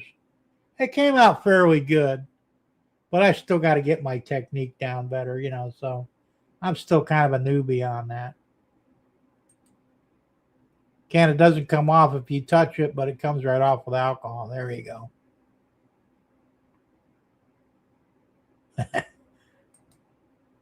I don't really care for onboard sound all the same. When I do get a locomotive with sound, I do enjoy listening as I run my two Mark I and two Roco locomotives. And like I said, if you're into it, you are. If not, no biggie. That's the beauty of this hobby. You don't have to do anything or have to like anything. It's whatever works for you, Doesn't matter. You're a railroad, do what the hell you want, right? Thomas and Jim, we already know the Dems are already stupid. That's true. But they've reached new levels of stupid. And I gotta jump off for a minute here with this. My problem with the whole Democratic philosophy is you're in a State of the Union address. You're yelling at your president, basically cussing him out. You couldn't really tell what those two bitches were saying, but, it wasn't good. And you expect the people that are going to back you up and vote for you, when you make fun of a 100-year-old retiree that served in the military and risked his life, and you make fun of him for getting a medal, one of the highest honors you can get in this country, and you make fun of a guy that got hurt, in that raid in Venezuela, there's something wrong with people like that, Well, they didn't deserve medals. Sure they did. They got hurt. They did outstanding jobs, something probably no Democrat will ever do. But to stand there and make fun of these people on TV and they expect people to back them, how stupid can you be? I mean, really, how stupid are the Democrats? The smart thing for them to do is show, you know what? We're glad Trump gave them guys the medals. They deserved it. It would make them look better. People would be more likely to vote for them for having some compassion. But no, let's be stupid and make fun of it. How does that make sense? It doesn't to me. And they can't understand why they never win anything unless they cheat. Gee, I wonder why. All right, back to trains. Longer it sets, better it stays. Don't handle much after doing is key. Oh, the weathering, absolutely. Kyle says, agreed, 10. Most of my engines are weathered with powders, and the longer you let the powder set, the better is bonds in my experience.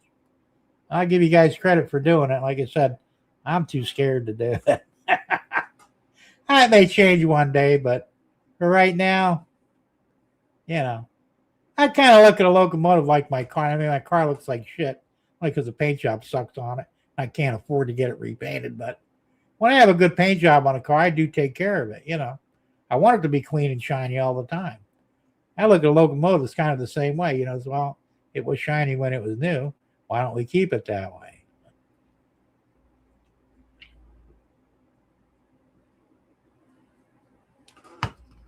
Just me, though, right? Ken says, problem with government is most don't know a damn thing about most of the stuff they try blocking. Take guns, for instance. 50 caliber shell for an AR. What morons? Unless they make an AR pattern rifle that takes a 50, which I'm not aware of, that ain't going to work. Usually 5.56 or 2.23. But they're so stupid they don't know that. Well, they think that an AR is a machine gun. Yeah.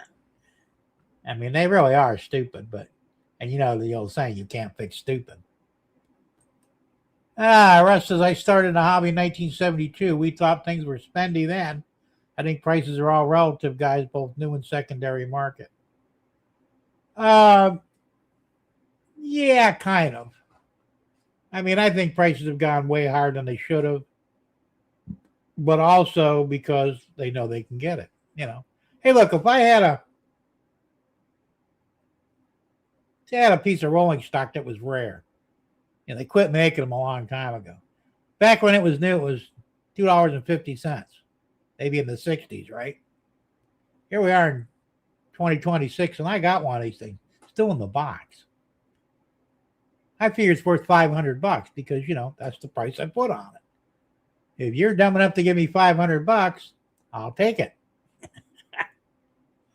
But if nobody offers me $500, I'm going to have a choice. Either I'm going to keep it forever or I'm going to lower the price to unload it. That's the way the market really works, And this is the problem today. This is why we're paying $50,000 for a new car that are junk, by the way. Have you heard about all the recalls that Ford, GM, and Stellantis are going through?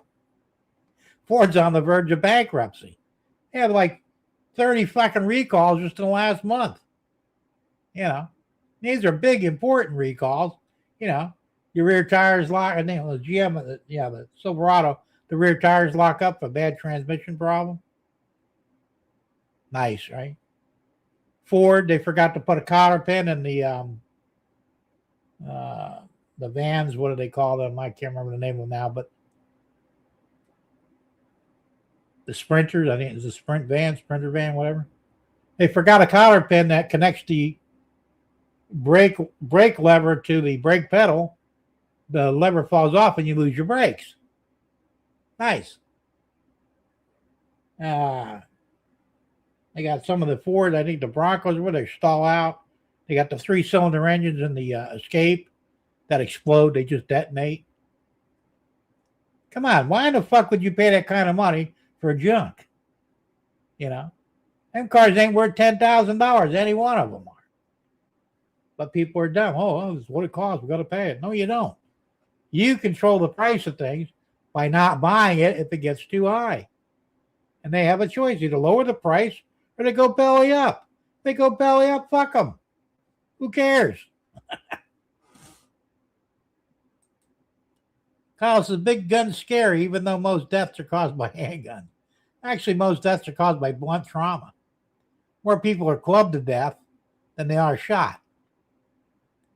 The problem is they're just a tool. Whether you use a club, a knife, or a gun. England banned guns. Now people are using knives. Well, they're trying to ban the knives now. People use clubs. If you want to kill somebody, you'll find a way to do it. It doesn't matter what the tool is. The tool don't mean shit. You can kill somebody with a pencil if you know what you're doing. Right in here. Puncture their brain, they die. Piece of cake. Or run a pencil up their nose. Hit the brain, they die. Or they get a lobotomy, one or the other. More or less dead. You slice somebody's neck. There's so many ways to kill someone with so many different tools that's not the problem. The problem is the idiot that's wielding the tool. You get rid of him, deaths go down. I don't know. Stolen guns, that's probably true too. Guns don't kill, people do. That's true, Ken. It really is. Yeah, Ken, some of these guns they're trying to take away. I'm tiring to find 50 or that AR, 50 caliber AR that fires at 1,700 rounds a minute. I need that LI. They couldn't afford it for one. I mean, you could still buy machine guns. And they're talking about that they're going to be legal again. They're going to take the Because right now, I think you can't buy one after a certain date, a manufacturer. They're going to do. I heard the Supreme Court's going to pull that because of Bruin. The problem with that is a machine gun going to set you back maybe $30,000, and then you got to feed that motherfucker. If you're going through, 17 rounds a minute, 1,700 rounds a minute, can you afford to keep ammo in the damn thing? I mean, it's a cool idea. I'd love to fire a machine gun. Never did. There's a gun range here in Sebring where you can fire machine guns. I think they're, I don't know, they might be Thompsons, it might be something else. I don't know. But they're fully automatic and you fire it at their range, under supervision, of course. But can you imagine what it's going to cost you? I mean, let's say it only does 500 rounds a minute. 500 rounds, that's like $500 more. To what end? I mean, yeah, it'd be fun to do once, but I couldn't afford to do it all the time. And, in a defensive situation, spray and pray is not the way I want to go. I'd rather put one well-placed round in the motherfucker's head or his chest or nuts, whatever happens, rather than 50 rounds and hope one of them hits him. I mean, that's really what it amounts to. So, Russ says, I have an RC pickup truck and an RC tractor trailer rig. Both kits I still need to build. That's cool, man. I've seen those semis. They're really cool. I can't afford one. Carolina Dave says, go to train shows and find a Tyco shell and fuck that up first. And go after the rivet. There you go. That'd be the way to do it, because you could pick up a Tyco for $1 or $2, or a lifelike. Lifelikes are cheap too. I mean, that's kind of what I did with this old shell. I just experimented on this. If I could pull it off on this, then I could do it on the one I want to keep. Because I was a little nervous about doing some of this shit. I mean, cutting the sand tower off and doing other things. Excuse me. So it was worth it to dispose of a shell as a practice piece, and at least I know it wasn't complete moron and fuck it up. So Omar was yelling KKK because Trump said, stand if you think the government first duty is to protect American citizens and not illegal aliens. Well, how does that relate to the? I mean, I heard that too. The KKK, these were white people that hated blacks mostly. This has got nothing to do with blacks, not technically. I mean, yeah, Somalis, but they're not really black. They're just dark and stupid. And they're criminals, It's not like we want to go out there and lynch them all. Nobody's saying that. We just want to throw them the hell out of the country because we're tired of them stealing our money. I mean, I don't know what the hell her problem is. Well, she's obviously just as corrupt as they are, maybe more so. But there's some problems there. James Carville is a Dem with severe TDA. Yeah, he is. Did you hear him talk about Trump after State of the Union? I didn't hear that, but I'm sure he's always got some stupid shit to say anyway. There's another guy that should just go roll over and die somewhere. And Kyle says, okay, guys, back to work. All right, Kyle, listen, if you have any problems, man, ship me an email. I'll try and help you. Or actually, anybody here will try and help you. So, but good luck and have fun, and you're doing fine, man. Ken says, Al Green got removed for the sign waving. First time they took sign, he had another, and second time took him and signed. Yeah, I heard about that too. Well, first off, the rules state you can't protest during a State of the Union. And he did it, and I think another woman did too, and she was removed as well. I don't remember who it was, but, I mean, what the hell? And this whole protesting thing is stupid anyway, I mean, realistically, it is. You can't fix stupid. No, you can't. And unfortunately, it's fucking everywhere. Caroline, this is the nut behind the rear sight, not the gun. That's true. Well, see, it's the gun's fault when a Democrat gets caught shooting somebody, but if a Republican shoots somebody, it's the Republican's fault. And they pointed it out because recently some of the shootings. That's how they divvy up the problem there. So Omar always investigated, never removed. George Santos, Republican, lied on his resume and was removed very quickly. Well, yeah, because he was a Republican. Omar will be removed though, because I think Trump's had it up to here with her, and the fact that she literally is worth $34 million.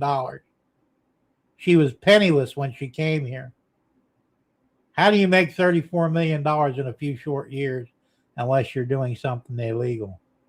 You know, because they only get, what is it, 164,000 a year before taxes, and you gotta live, so you can't really just bank all that money.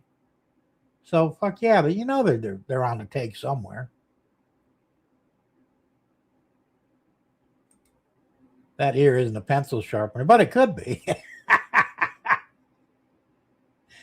We need more mental institutions. Yes, we do. When they shut them down, that was the beginning of the end for this country.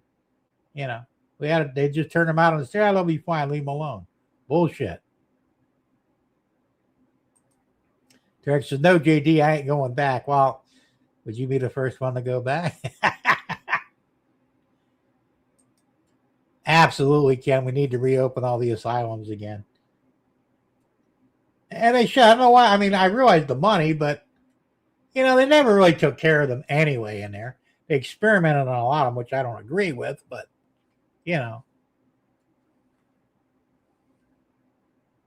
Grandpa Rail said West Virginia has okayed to sell machine guns to the public. There you go. Like I said, they're deregulating a lot of that shit. I guess they deregulated silencers too, or they don't call them really silencers anymore, suppressors. And they should have. I'd love to have one. I got a 22 that, it's a 1911 clone, but in 22 caliber, and it has a threaded barrel on it. It's fairly quiet to begin with, but a suppressor would make it almost silent. It'd be great for, because all I use it for is, varmint hunting, basically, because I got vermin around here that need to be taken out, possums and such, because they're a threat to the chickens, and any threat to the chicken I have to do away with.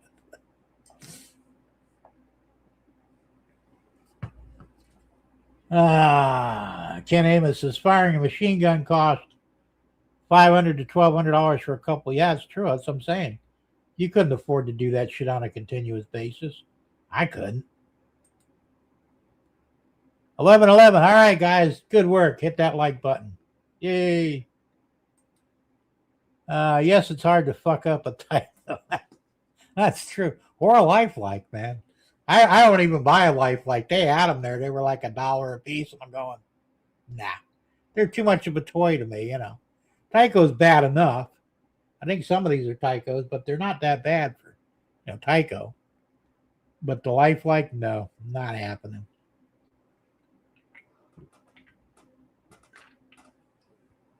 It's funny because the name betrays the quality. There ain't nothing lifelike about a lifelike.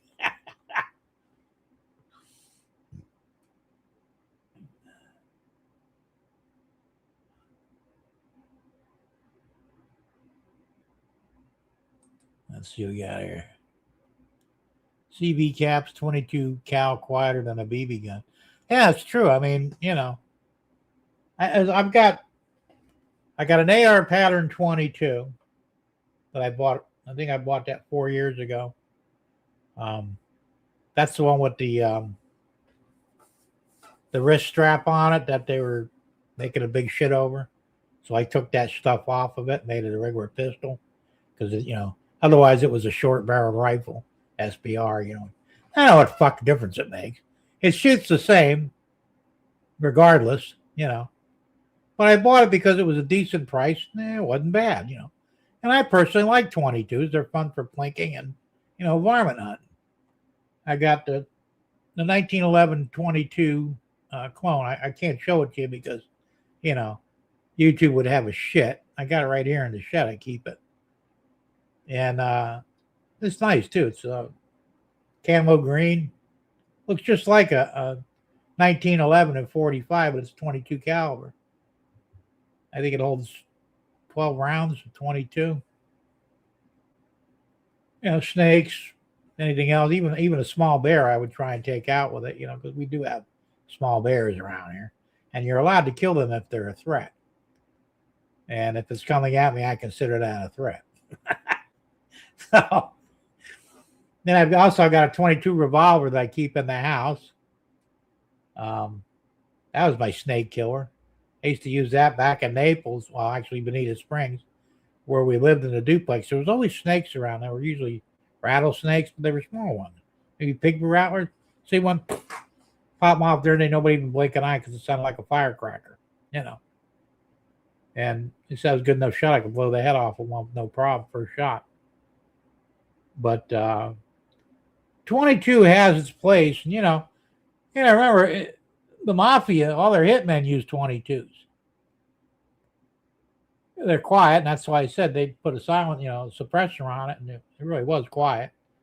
And, shot to the back of the head. Well, that's it. You're done. And the thing with a 22 is it bounces around in your body.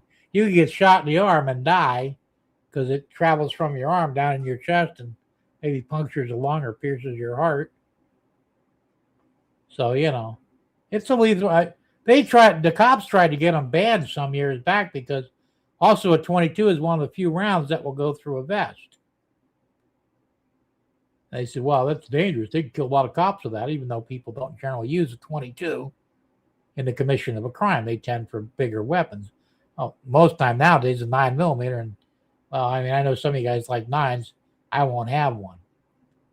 22, 45, 7.62 by 39 in the AK. The only 3 rounds I have. Some people say I should invest in a shotgun, but I don't know. Never really been into shotguns. Russ says, Art the Clinton's being questioned about Jeffrey pedophile this week. Yeah. It was a thing on the news that said she didn't know that all that shit was going on with Jeffrey Epstein. I'm going, you lying bitch. You were there in on this shit. Supposedly there's a few videos. I don't know how true it is. I've never seen them. But there were videos of her taking apart a 3-year-old. I mean, literally taking the kid apart and drinking the blood. Is it true? I don't know. But I wouldn't be surprised. I said these people are fucked up, Yeah, she did go. She was before the whoever they went to before. She went was a grand jury or whatever today. But you're right, Grandpa Rails. It probably won't do nothing. You know why? Because she already said if she goes down, she's taking everybody with her. And that's why there hadn't been any arrest yet, because no matter who gets busted, they're going to open their mouth and they're going to take everybody down, which I have no issue with that. I'd say do it and let's get it over with, hang them all. But I think that's going to keep them all silent because they know that, it's also, a good way to get yourself dead too, But I don't know what's going to happen, to be honest. Like I said, if it were me, if I were in charge of that, I'd be lining them up and machine gunning them down, man. Wouldn't even fuck around with a rope at that point, These people are guilty. The things they've done, the things I've read about, if it's true, and I believe it to be true, death is too easy for them, but there's nothing that we can do to them that would be worse.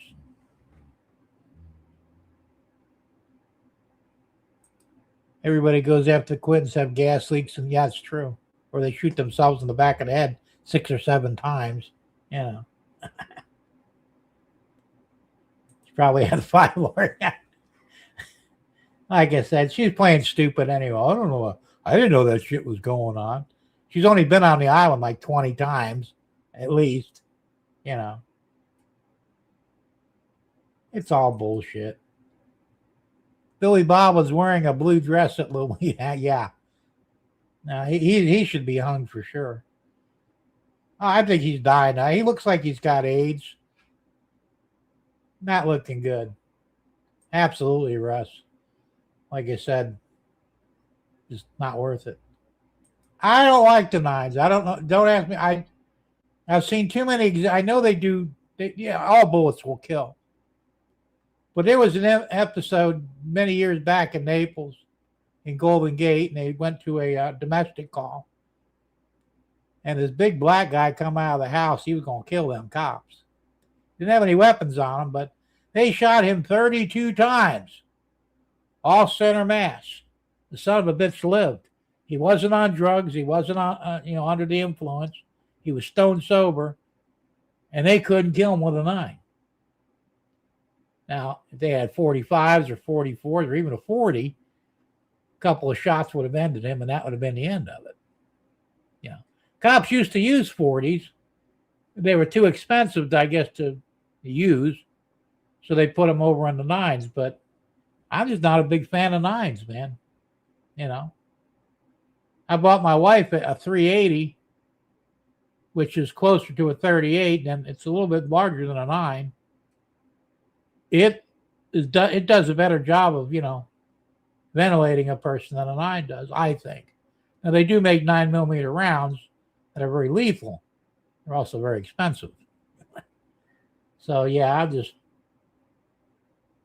I'm not a big fan of 9s. Never was. Derek says she wasn't there. It's Bill that has to worry. She didn't even know he was. Bullshit. He knew. She knew, right? Wife always knows those things. They say she's a lesbian anyway. Well, she's bi, really. So, yeah, she did know. And she needs to hang anyway, because how many people got suicided because of her? She's a murderess.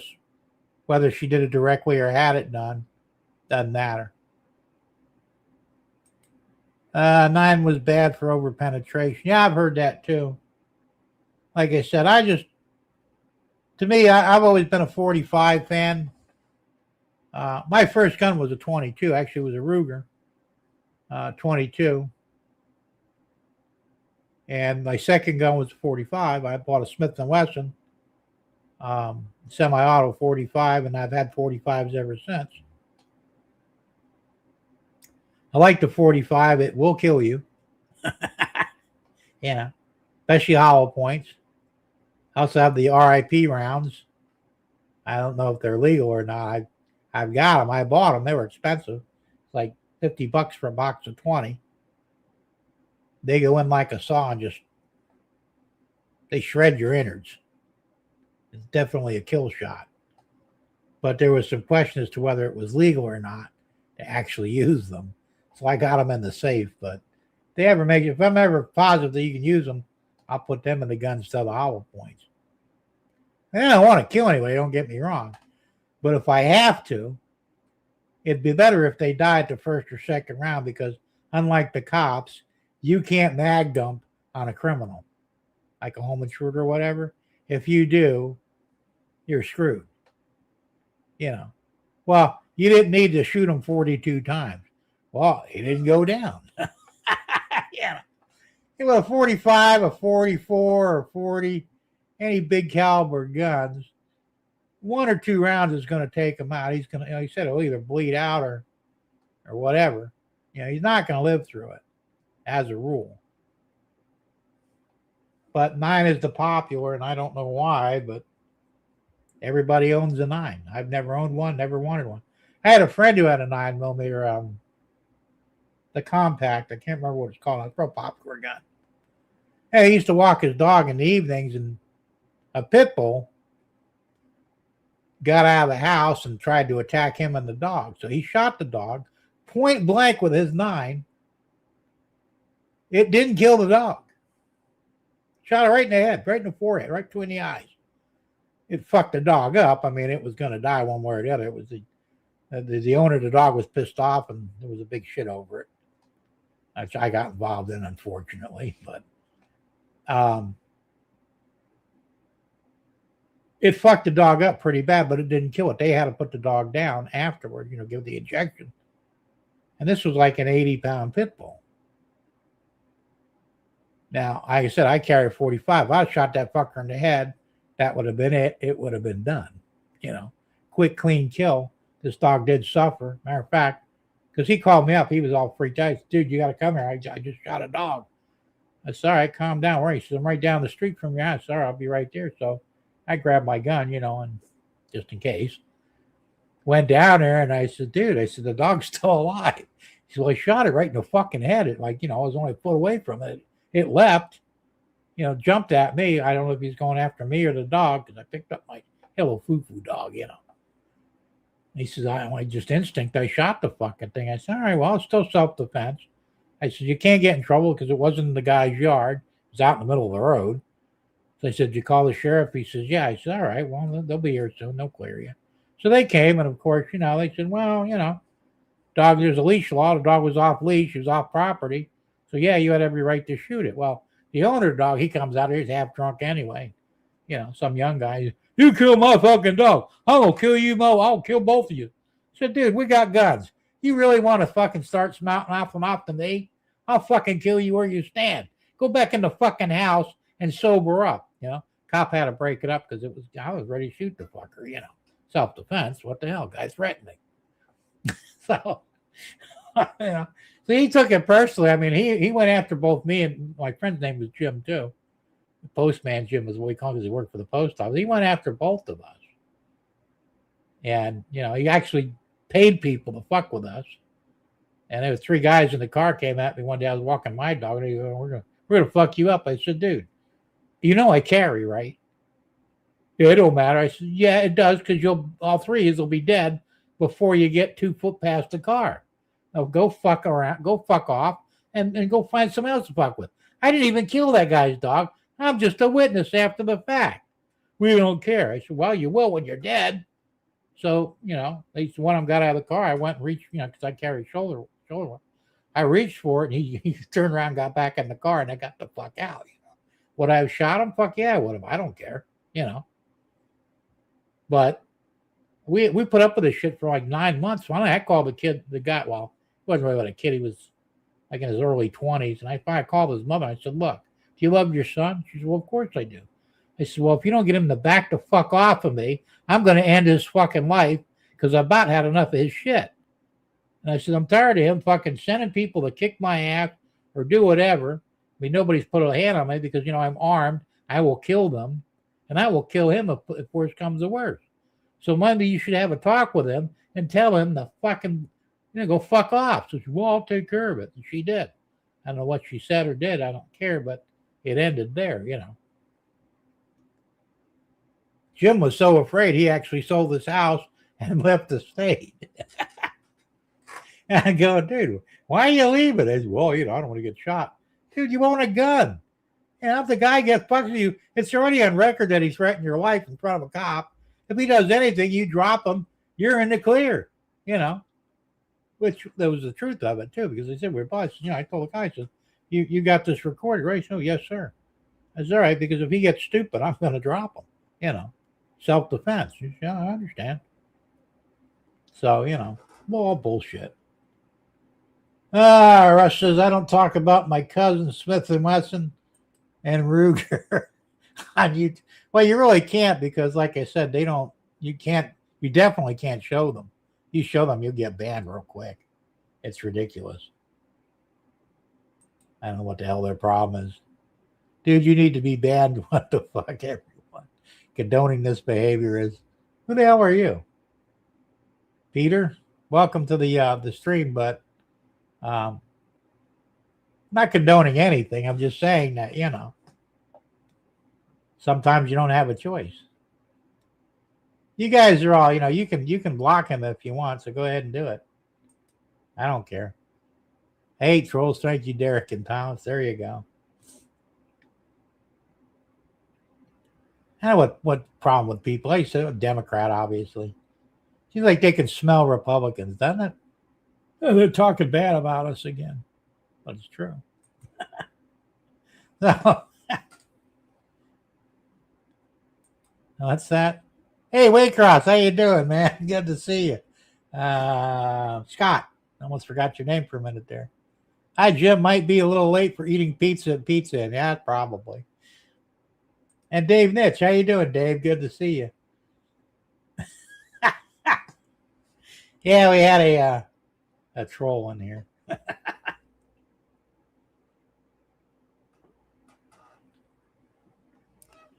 I'm not a big fan of trolls either. I know pizza, that does sound good, doesn't it? Now you're making me hungry, damn it. So, anyway, back to trains. We got off the subject again. I don't know what happened there.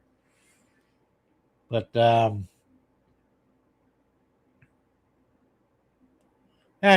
don't know what's wrong with people these days. I really don't. But,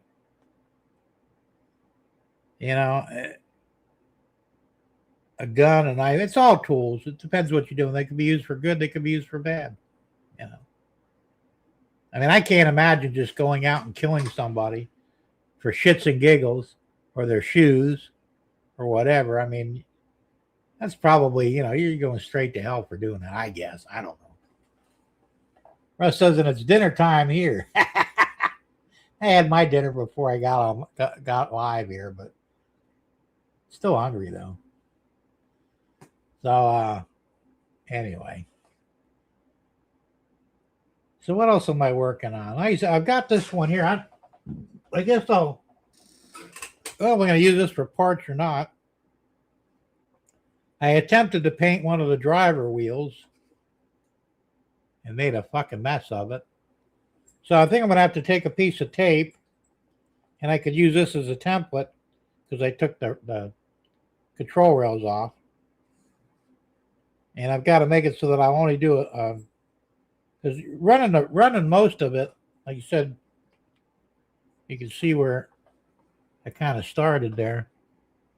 The paint here, or the problem is they got the weight on the wheel, and this one here, and there's no clear line to make a good sharp line on there. So if I took a piece of tape and cut it out and backed it up a little bit on the weight, I could paint it a good solid line on there and it'll look right. So once again, I'm using this as a test model. Now the motor is fine on this one. There's nothing wrong with the motor. The gear setup here, this is shot. And I think because what they did, whoever had this, I don't know if they changed out the gear or the bushings, but the bushings don't sit right. And I don't even think they're the right bushings in here to hold the gear down. So it's not quite hitting the drive gear, the driven gear here too well. Like I said, it skips, which is not good. But the motor looks like it's in good shape. I have to clean up the armature in there, but that's about it. So, like I said, I've got a ton of shit all over my desk here.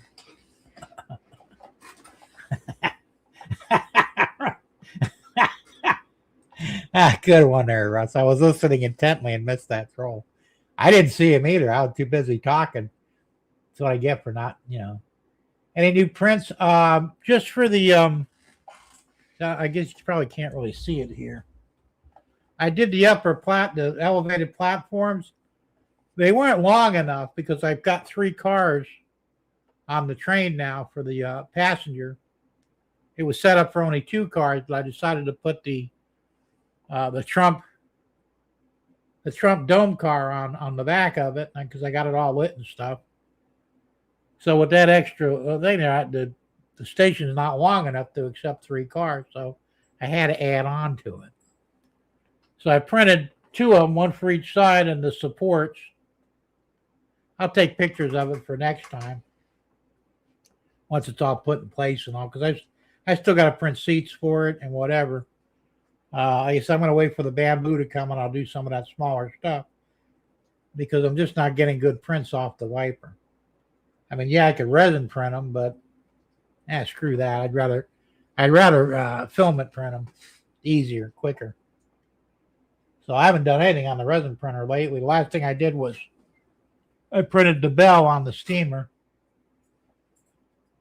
and that came out pretty nice because I actually looked for one aftermarket, a brass bell. I couldn't find one that looked like what belonged on there. What the real one has. So I said, you know what? I'm going to look on Thingiverse and see if they got a print. Well, actually Colts did. It was free. So I went ahead and downloaded the file and I had to resize it, of course, because I think it was like for G scale. It was big. So I had to scale it down, but it looks closer to what the real one has than anything I would have had.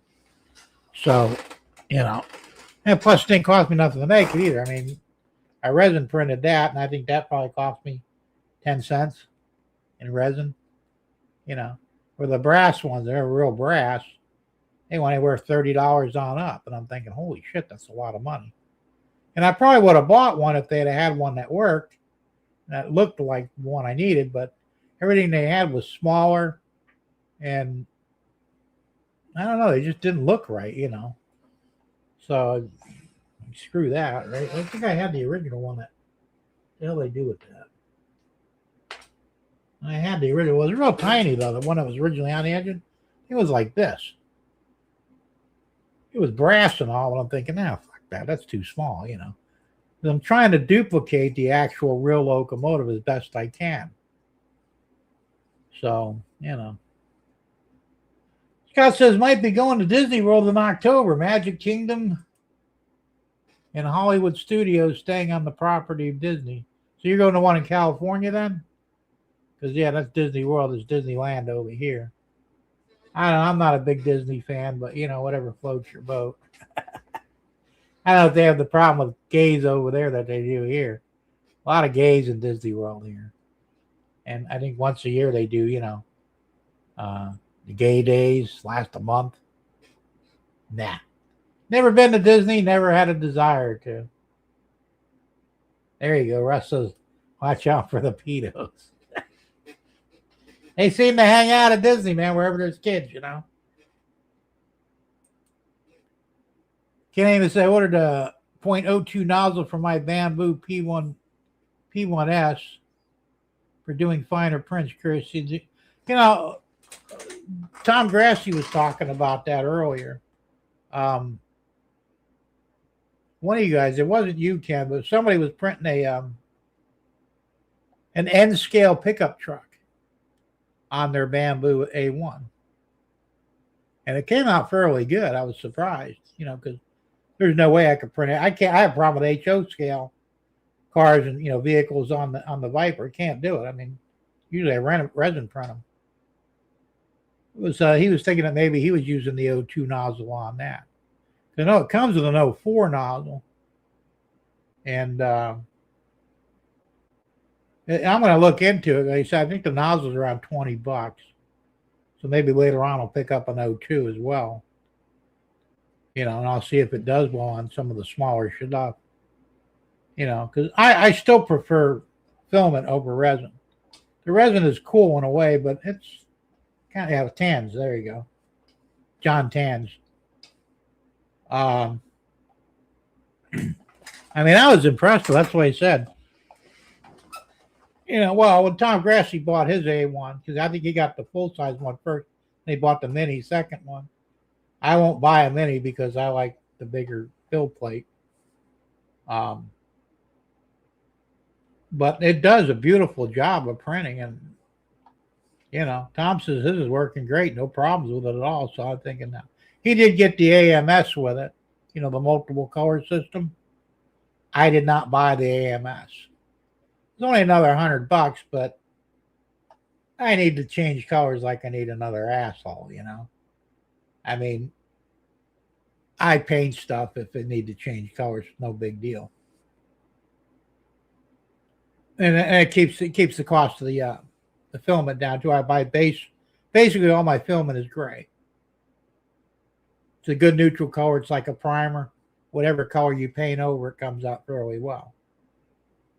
I do have some clear filament. I think I got some black filament too.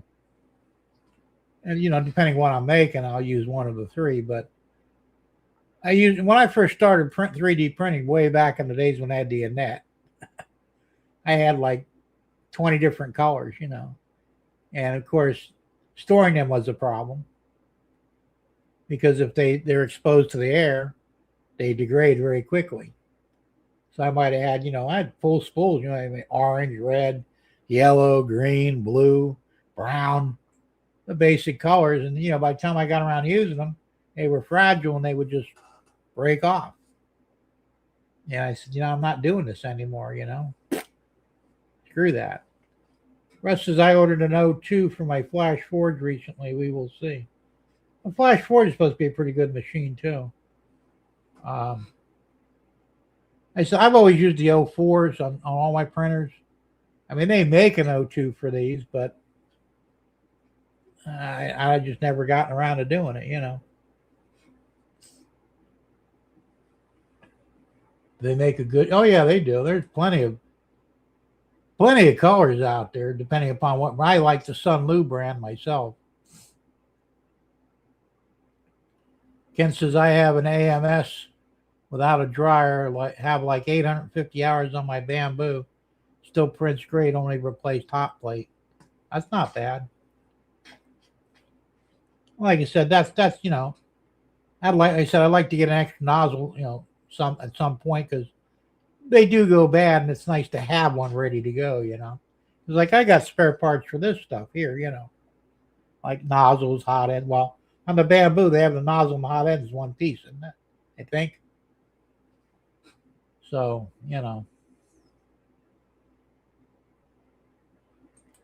if you get another A, well, Jimmy,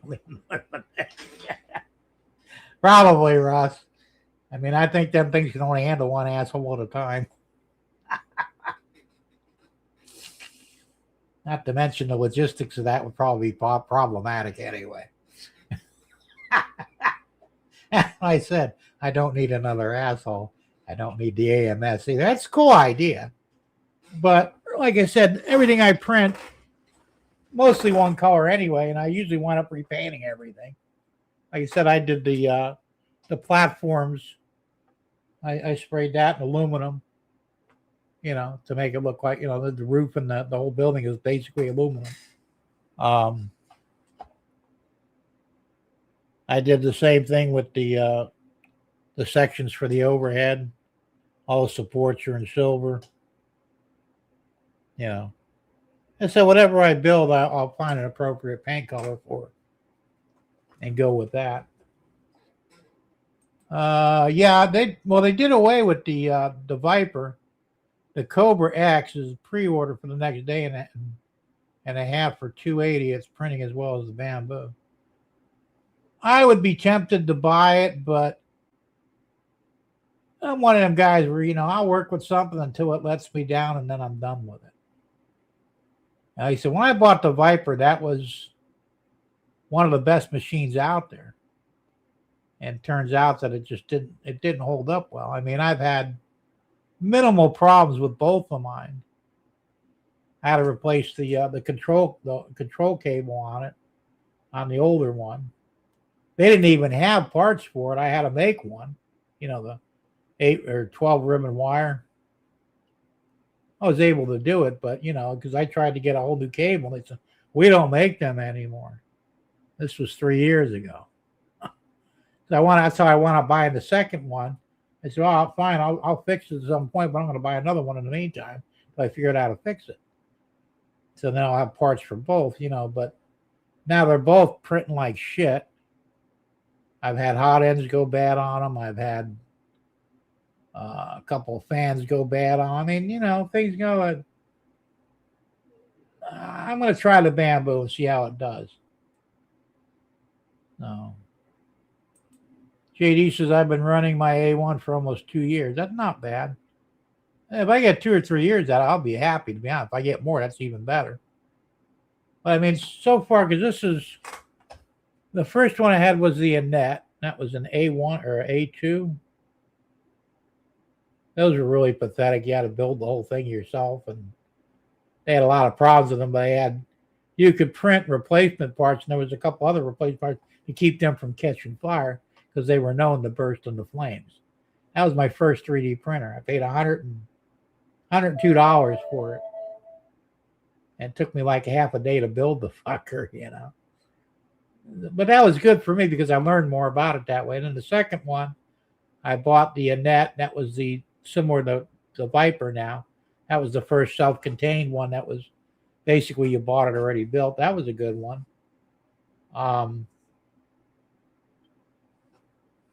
But generally I get about 2 to 3 years out of one. So I don't know how long they're supposed to last, but if they last longer, that's better. But Ken says I have spare nozzles. I forget I replaced the hot end due to fan fail. That's normal. You would need a splitter for the bidet. There you go. We're still on the bidet. Hey, that thing's cool, but it's screwing up lately too. It's got a sensor in the seat. So when you're sitting on it, if you lift your left leg to come off the sensor, it shuts it down. Well, I don't know what's going on, but I'm not sitting right on it or something. Every now and then, it'll start beeping, and everything shuts down, and I have to reset it and start again. I don't know. I've only had the thing for less than a year, thereabouts. I could have got a better one. I probably should have, because that was a relatively budget model. It has a heated seat, heated water, whole bunch of settings on water pressure. You can adjust where it actually hits you. I thought they should have one that goes back and forth, because I found it that sometimes I'll manually run it back and forth. You get a bigger area. And if you really want to get spotless, that's the way to do it. So, Derek, yes, so sorry, I could not resist feeling good. Hey, that's all right, man. No problem at all. A lot of people, I've been wanting one for a long time, and I kept putting it off. I said, you know what? You guys are overweight. You kind of know what I'm talking about. I mean, you and you're fat. It's hard, to get there. I figured, you know what? A bidet would be the perfect solution to that problem. So I finally went out and bought one. I think I paid $290 for it. It wasn't that expensive. I got it off Amazon. It had most of the things. It's got a fan to dry your butt off and everything. I mean, it's kind of neat, really. But, it's got a wireless remote, or you can run it's got controls on the side of the toilet that you can run that manually. But I usually use the remote. So, I mean, hey, Ken says, Dave, I have the older Anycubic Cobra Pro 2, and it's a good printer. It's probably better than the Viper, because the Viper was actually listed as a beginner model. It was for like newbies, They had the Cobra at the time. I didn't buy the Cobra because it was $100 more. And that's my biggest problem, according to my wife, is I'm a cheapskate. And if I could save a buck, I'll try and do it. And sometimes it bites me in the ass. And that may be the case in this Ken too. So I heard the Cobra is a good machine, but I also remember the Viper was a good machine too. The Cobra might have been a better machine. They're still making the Cobra. They quit making the Viper. Well, I guess that puts me in my place. I should have spent the extra $100 and bought the Cobra. Now the A1, like I said, is $300. That'll be the most expensive printer I bought so far. The Vipers cost me, I think one I paid on $190 for. The other one I think was $205. It actually came down in price. The second one was cheaper than the first one. I got them a year apart. The Annettes, like I said, the first one was, I think it was $102, somewhere around there. And the Annette A6, I think it was an A6. How did I pay for that? I think I paid $130 for that one. And one of the thing that attracted me to the Annette A6 and the Vipers was the self leveling build plate, hotbed. Because the A2 that I had, or A6, whatever the hell, I can't remember what the hell. The first Annette that I bought, it was an A2. You had to manually level the bed every time with a sheet of paper. It was a pain in the ass. So when they came up with one that, self-leveled, I'm going, I want that. So, and now, of course, like I said, the bamboo, it self-levels every time, which is even better because these, you had to actually set it for the auto self-leveling and do a couple of things, and it would do its thing. Being that when you start a print, it self-levels right before it prints. And it's very fast. That's another thing, too. These things are slow in comparison to the Bamboo Labs. So,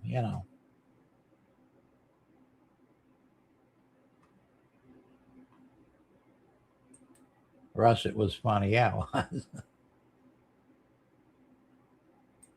And there's Tom Grassi. I just cleaned my afternoon motor brass bushing using a bright boy. Took all the black shit off. Looks like new now. Wow, something worked first time trying that. Oh, that's cool. Yeah, that'll work. I usually use alcohol and a cotton swab. You got to be careful with that though, because you could fuck up the brushes doing that. You got to be real careful doing it. You really should remove the brushes before you clean the armature housing, but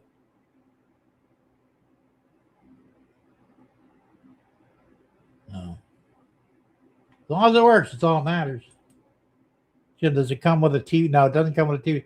When I was doing the handyman before I had the stroke, I don't know how many TVs I installed and phones in people's bathrooms. And I'm thinking, if you're spending enough time to watch a TV show in the bathroom, you may have bigger issues than you think. I mean, I want to get in and out quick. You know what I'm saying? I don't want to spend a lot of time. I don't camp out in the bathroom. That was an old saying I used to tell an ex-girlfriend. You in there camping out again?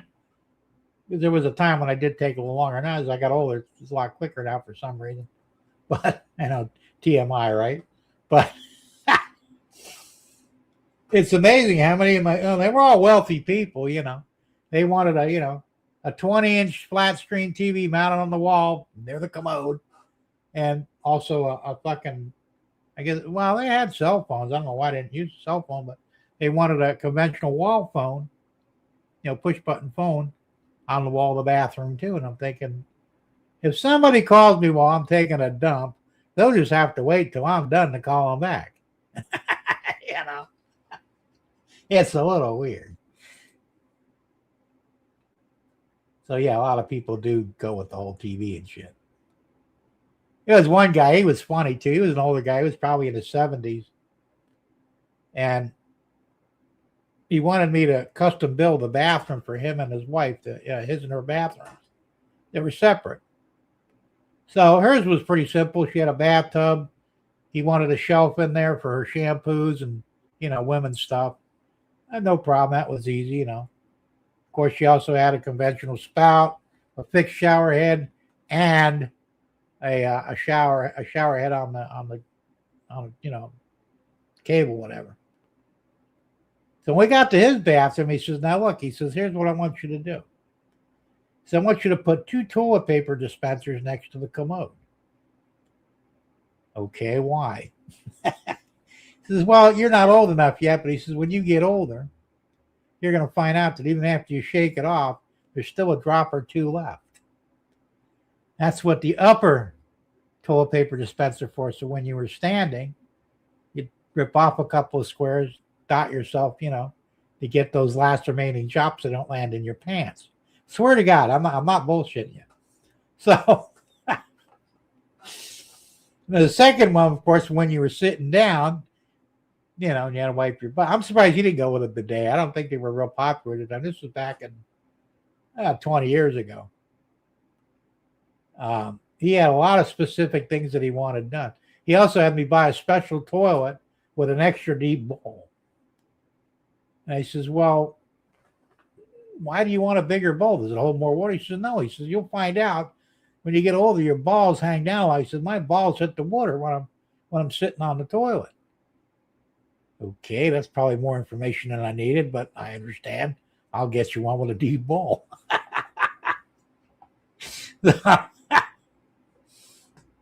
Crazy. Anyway, Carolina Dave says, I have a Cobra. I like it. The new Cobra X comes with a place for 4 colors and is capable of 90 apps. I'd sign on. Well, a lot of them are, they got their own version of the AMS. They're pretty slick, too. Russ says, a Viper, a bidet, or a printer. I'm so confused. Yeah, on my show, you probably would be. My Bamboo is most expensive printer I have for film and Anycubic for resin. See, now I got the Anycubic for resin. I got the fuck, I don't even remember what it is now. Let's see here. The Photon Mono 2. That's still my resin printer, the one I use most of the time. I also have a Creality Howlett, which I like too for a resin printer. That was the first one I bought, so I think the Anycubic's better than the Creality, though, to be honest with you. I've had less problems with the Anycubic than I had the Creality. So you can use the bidet on your Viper. I don't know how.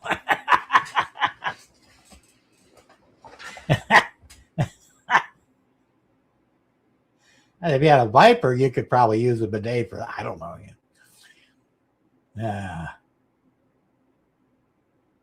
Oh, yeah. Hey, Mom and Son Trains. How you doing, Tammy? How's Ray doing? Haven't heard from you guys in a while. Hi, Jim, stopping in to stay high, but heading to bed. All right, well, have a good night, man. Thanks for popping in. Say hi to Ray for me. Russ says, then they wonder how fecal matter ends up on the places. I read somewhere that, I don't know how we got into this subject, but years ago I read somewhere that every time you flush, it contaminates the whole bathroom. And they say you should never leave your toothbrush out in the open on the sink because fecal matter will get all over your toothbrush. Because when you flush, it sprays it all over the place. I don't know if I believe that or not, but yeah. Now, I don't have to worry about teeth anymore because I don't have any. But, even when I did have teeth, I mean, I never thought about, the toothbrush. Not like I was wiping my ass with it. Never thought about it. Ken says, I installed a mirror in bathroom that had TV and security cameras. Too much money of buying stupid stuff like that. That's true. I mean, my wife wanted me to put a TV in the bathroom and a TV in the kitchen. I said, I ain't putting one in either one. Because that TV's making you stupid. You need to quit watching it anyway. We got one in the living room. We got one in the bedroom. She can't sleep unless the TV's on. I've learned to ignore it. It doesn't bother me, but I personally like a dark room. I hit the bed, I'm out like a light as a rule. She's got to have it. I said she can't sleep without it. Weird. So we got one there. We got one in the other bedroom. We got one in the office room. That was my old, I got a, what is that, a 13-inch? I think it's a 13-inch flat screen. I originally got it for in here and figured I didn't need it. She says, well, can I have it? Yeah. Where do you want it? So we'll put it in the office area. It's all right. So you got one in there. I think that's all of them, right? Yeah. I don't even watch the damn things.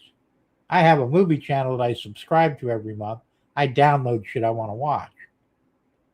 Anything on TV is like useless to me. I don't do commercials. I hate commercials. And everything I get is commercial free and in high def. And all for the measly price of $19.99 a month. Unlimited downloads. So that's how I watch TV. I'm behind again. Let's see here. Jim, you still here? Yeah, I'm still here, James. You didn't think I'd go away, did you? We're talking all kinds of stuff here, man. You're missing out on most of it. Hey, Happy Valley Hobbies, Edward. How you doing, man? Good to see you here. I haven't seen you in a bit.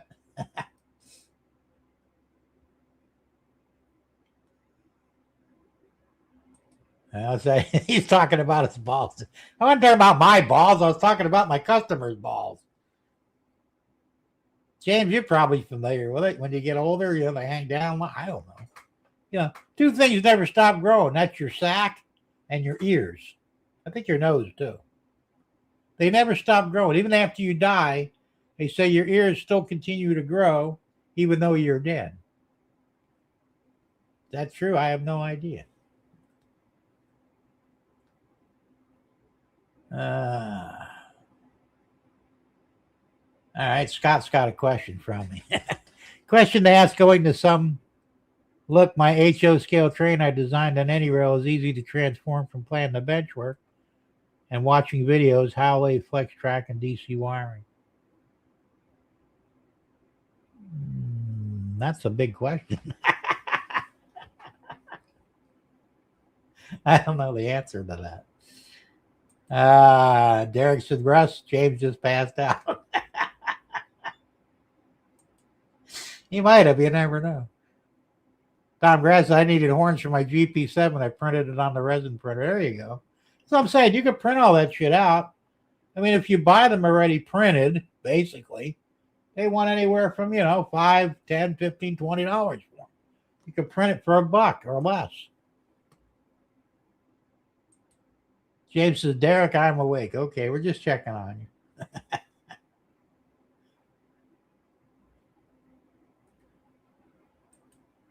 Carolina Dave says, yes, you should close the lid, then flush. Yeah, that might work. I mean, I don't know why they have a gap. Well, I guess they'd have to. If it's sealed, it wouldn't flush properly. But couldn't the fecal matter get out through the openings between the lid even when it's closed? I don't know. Growing up, we never thought about shit like that. You went in there, you took a dump, you flushed the damn thing, you went out, and before bedtime, you went and brushed your teeth, washed your mouth out with mouthwash, whatever, and did the same thing in the morning when you first woke up. We never even considered the possibility it might be, there might be fecal matter on a toothbrush. Tom says that's why you close the lid before you flush. Yeah, it might work. I don't know. I don't think about it. So I don't brush my teeth anymore. It's no big deal. Carolina, this is my mom was on chemotherapy and was advised to close the lid before she flushed. Huh. Well, I know when you're taking chemo, your immune system's not that good. So yeah, you'd probably want to not take any chances. That makes sense. Derek says if the TV is making us stupid, what the hell is this live? That's when you're already too far gone. It don't matter anymore,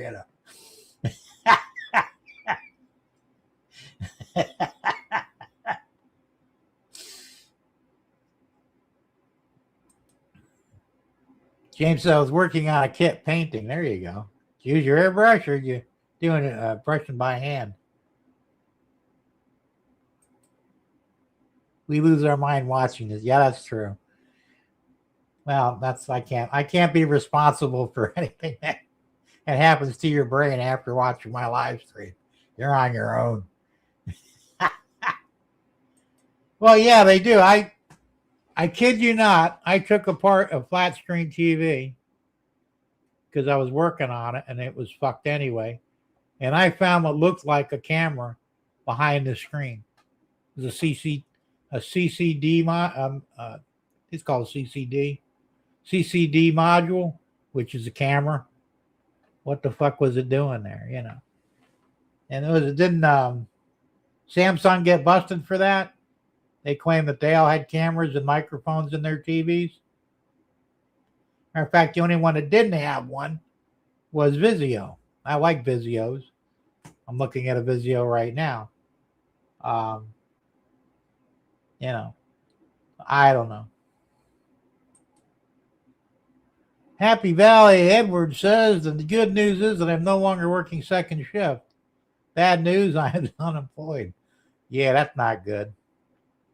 Well, what were you doing before? Can you find another job or are you in a bad position? I know work is becoming a problem for a lot of people. James or Jim, you live too far away. Well, yeah, compared to you. 2,000 miles somewhere out there. I wish I lived closer to you guys, to be honest with you. I would love to hang out with some of y'all, every now and then, but that ain't happening. I don't fly and I can't afford to drive anymore. Derek says, Scott Waycross, check out the steam powered radio on YouTube. Great tutorials on any rail. Cool.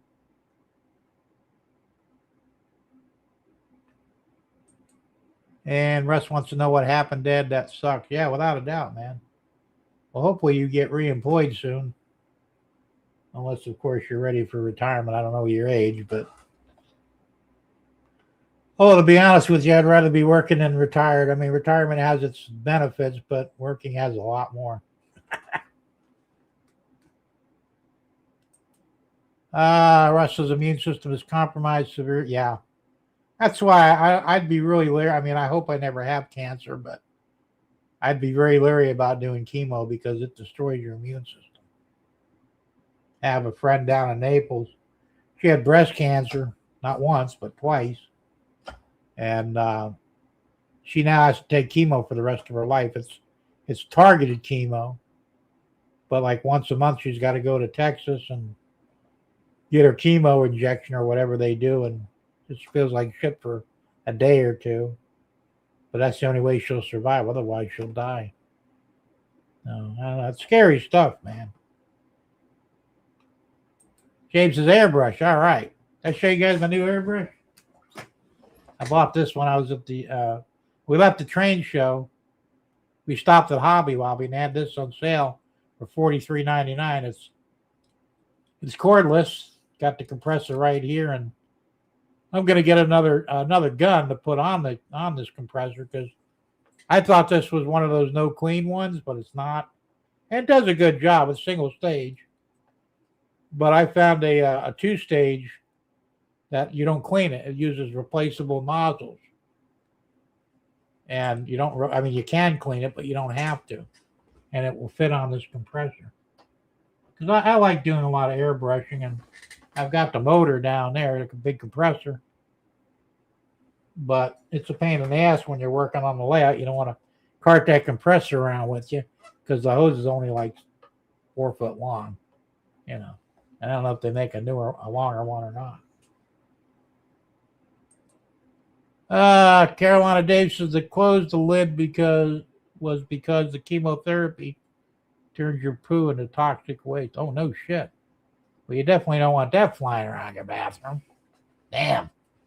I did not know that. Edward says I was not up to production standards. I tried to find a different position in the company, but did not find one in time. Oh, bummer. So what does that mean? You weren't up to production standards. You weren't killing yourself for them? That's usually what that means, Doesn't mean you didn't do a good job. Just means they wanted more out of you.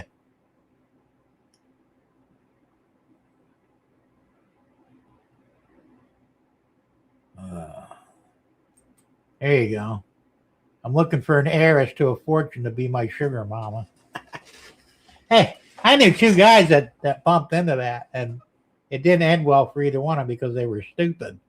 One guy he was my age. I think he was at the time he was 38 or 39. We were both working for the same painting company.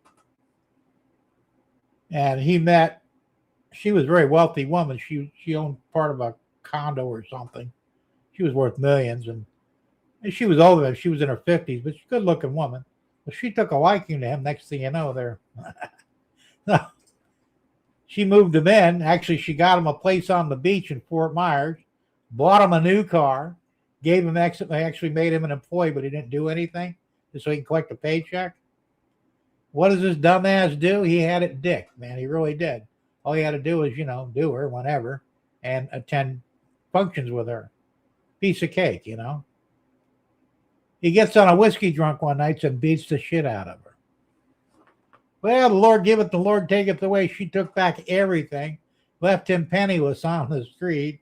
He come begging his job back, and my boss says, "You know what? Go find yourself another sugar mama. You ain't never working here, asshole." I mean, how could you fuck up something like that, you know?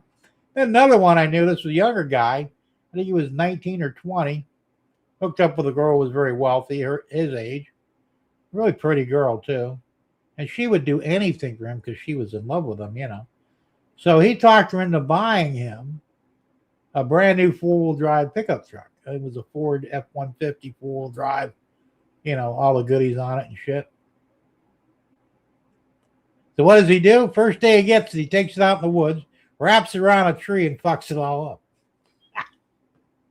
up. He calls her up. He says, "I'm going to need another truck. I broke this one." She dumped him off too. I'm thinking, you dumbass. And he refused to work. I said, dude, I would get a job flipping newspapers or something, anything. She didn't care what you did. She just wanted you to make an effort to make some of your own money. She was still going to take care of you, and you fucked it up, you know. I mean, I'm not into that sort of thing, but if I was, I sure as I wouldn't screw it up. James says, I use a Grex airbrush. Never heard of those. Is that something real popular up in Canada? Sounds good. Carolina Dave says, Jim, you're around 1,400 miles from James. Is it? No, it's got to be more than that. Because it's 1,600 from here to Michigan. I think it's closer to 2,000. I could be wrong, though. And we got Mojo Palms. I don't know what the hell that deal is. Mojo, how you doing? Oh, Mojo Psalms. Okay. How you doing, Mojo? Good to see you here. I know shipping costs too much. It's ridiculous. You guys are just, your mail system's terrible, man. Like $40 to send an envelope to Canada from the States. That's crazy. James says, if I can't get it in Canada, I don't blame you because the shipping's terrible. And Derek wants to, Edward, how many parts did they want a day and how far off were you? Like I said, they probably wanted more than it was humanly possible. I've never worked for a place like that, but I had friends that did, you know, you're not up to snuff. We need somebody who could do more. And it's like, dude, you're giving me minimum wage. How much do you think you're going to get out of me? You know, it's some of these employers, they suck.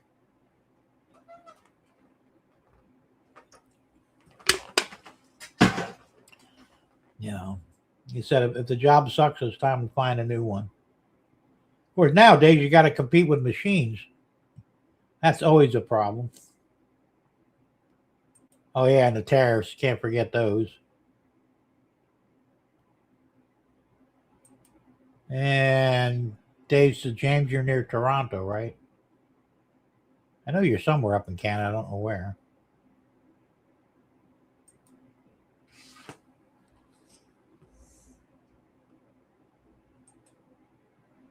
Edward said it was different every day, Derek, but I never got over 80%. Even I checked all the other boxes. They're every day on time, nice to coworkers. Well, like I said, they were wanting more out of you than you were probably capable of doing or was reasonably expected of you. Yeah, at the end of the day, it's always about the money, you know. I don't know what they were paying you. They probably figured, well, we're paying them a lot of money. We got to get more out of them. It's a shame that businesses are like that anymore. They suck. And Dave says, Carolina, yes, about an hour drive. Okay. Wish it was an hour for me, but it'd take me probably about 30 hours for me to get up there because I can't drive straight through anymore. Those days are well behind me.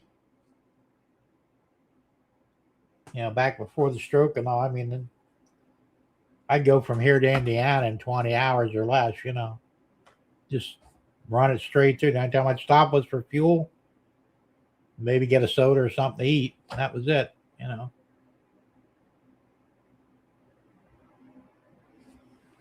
Yeah, it is unfortunate. Thank God I'm done working. I get in a way, I kind of miss working because I miss the money. But if you're not retirement age yet, then yeah, I worry because it's like you said, the machines are taking everybody's jobs, and all these what was it? Ford just laid off 800 workers up in somewhere up north.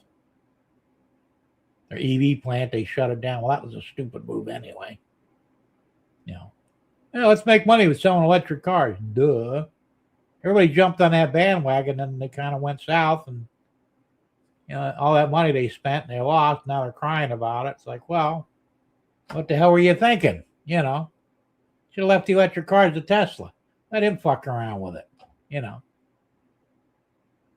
Unless you try making a car that doesn't have a recall or two on it. James says 1,300 miles. Okay. Well, from where? From Sebring? I don't know. I ain't going to be driving it, so I'm not even going to look. I ventured into Canada once through Michigan. There wasn't a checkpoint, but everything was in French once I crossed the border.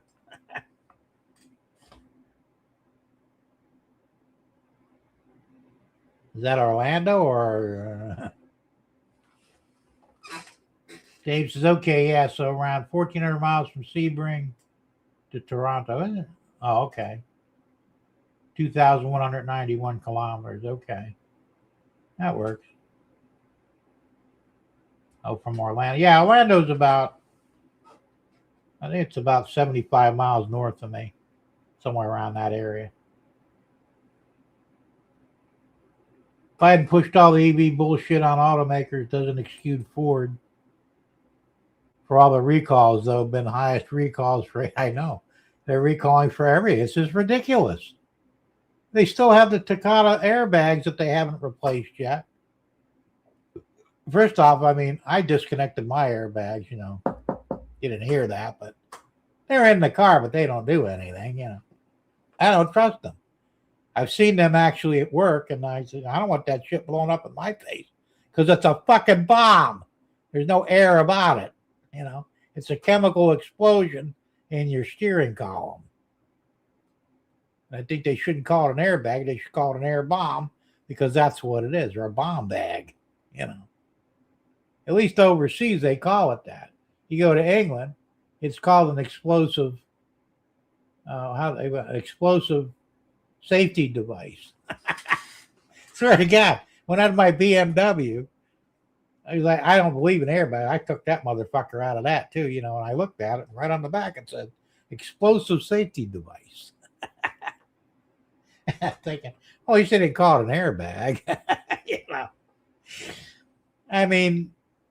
Look, the best way to avoid getting fucked up in a car is to drive with your eyes open. Don't rely on safety shit because the only thing that will save you is yourself.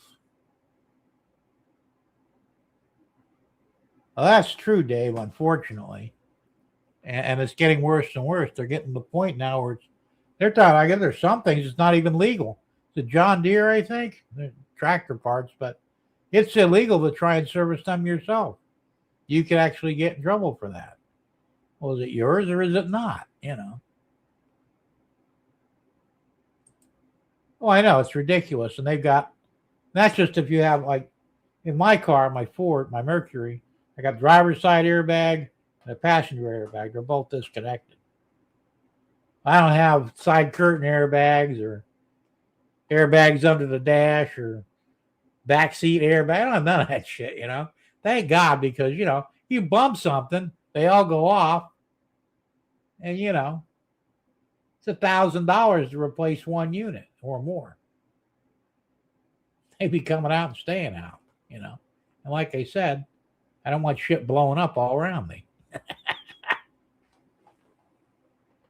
James says, I won't be driving in 6 years. Why not? Because you don't want to or because they won't let you? You're not that old yet.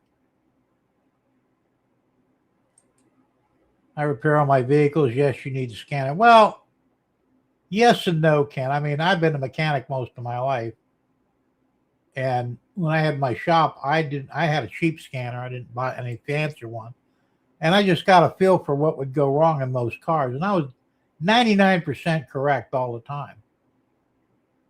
Certain cars, certain things will go bad.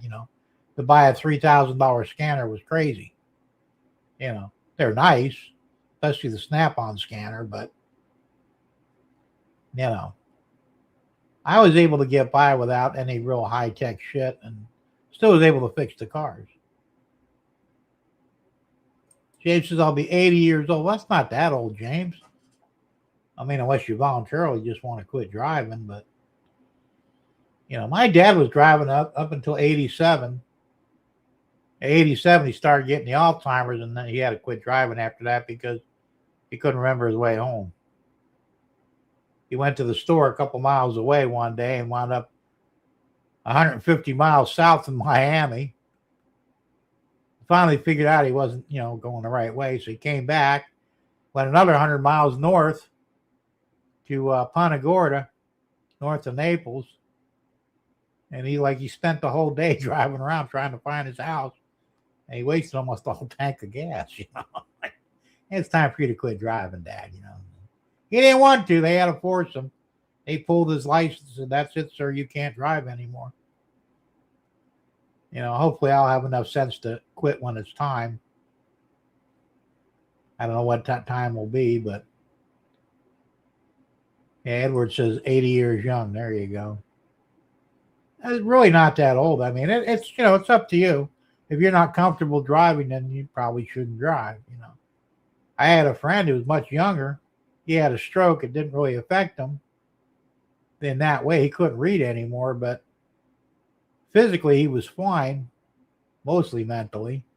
But he didn't feel comfortable driving anymore, so he turned in his license. He was 54, I think, when it happened.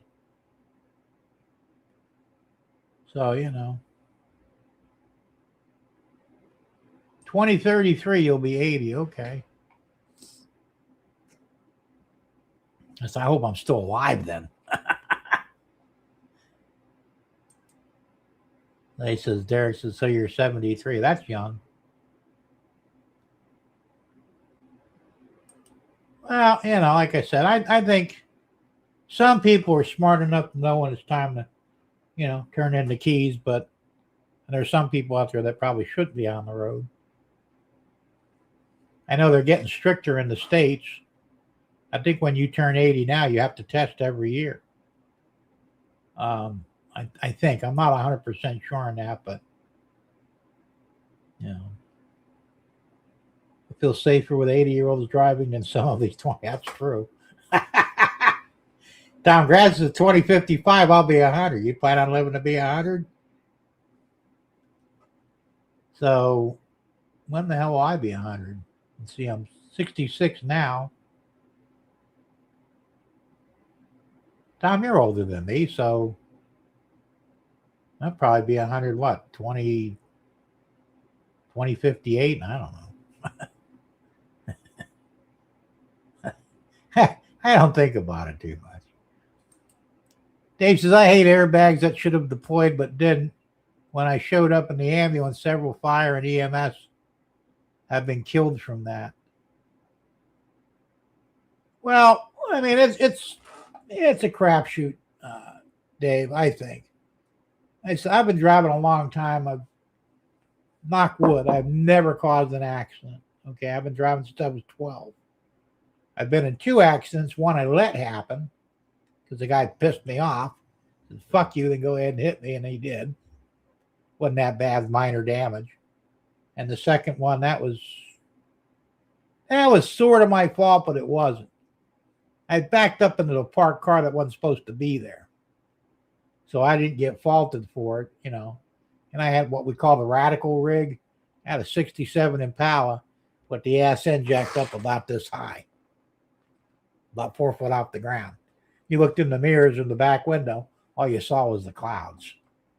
When I pulled into this driveway, there was nothing out there. So when I pulled back, because there was no parking supposed to be, that's how the guy got busted. He pulled the sign put the car there knowing that I would hit it, or hoping I would hit it.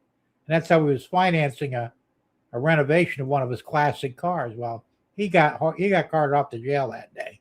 They got him for fraud. And I got away with it. But the only 2 times that happened. And I'm a crazy driver, but I'm also a very smart driver and very defensive, you know. And I do watch out for. I've been lucky that I can sort of tell what people are going to do. I mean, I'll be going down the highway. If I think somebody's going to pull out in front of me, I'll either start braking or switch lanes, and that son of a bitch will do it. He'll pull out in front of me, you know. But I'm expecting it so I can avoid it. How that works, I have no idea. Ed says I'll be 120.67. How old are you now, Ed? I'll give you an idea when I'll be 100, if I live that long.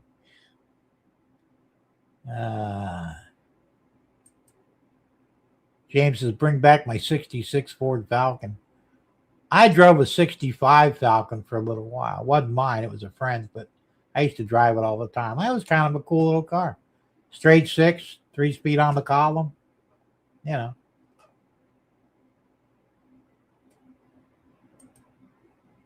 Let's see. Dave says, you go to treat your PT and then the bag goes off and breaks your neck. Yeah, right? Well, my daughter, who was 23 at the time, she had a Hyundai. A fairly new car. My dad actually bought it for her. And she was going down a 2-lane road, and it's early in the morning. She's an inexperienced driver. The sprinklers came on, and it freaked her out. She panicked, slammed on the brakes, lost control of the car because the road was wet from the sprinklers, and slammed into a tree.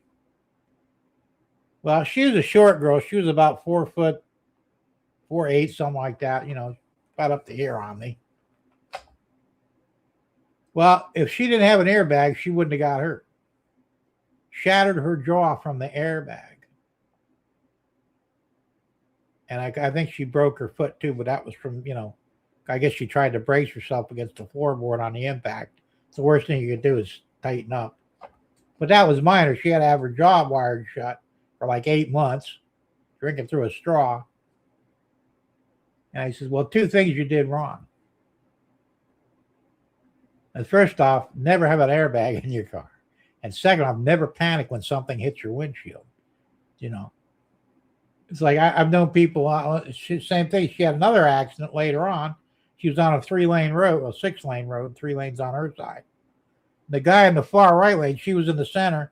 He went over into her. She panicked, slid into the left lane, hit the car on her left.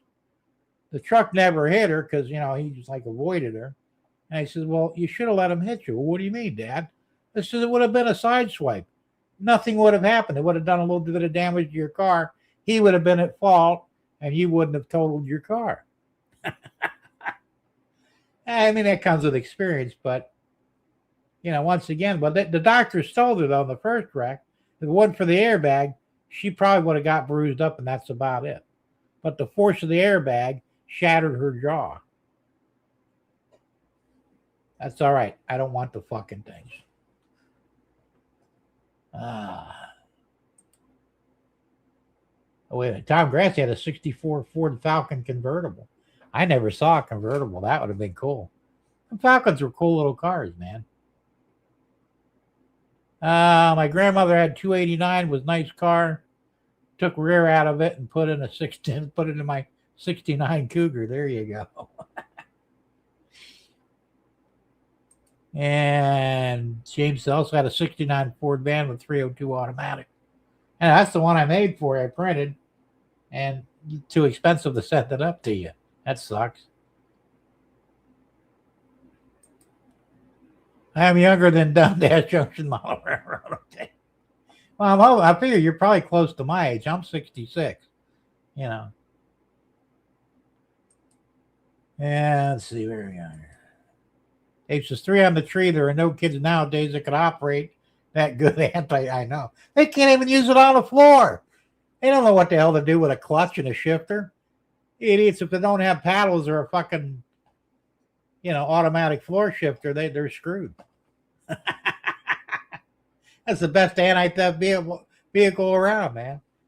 I miss having, standards in my cars. It said well, I had an automatic in my Riata before the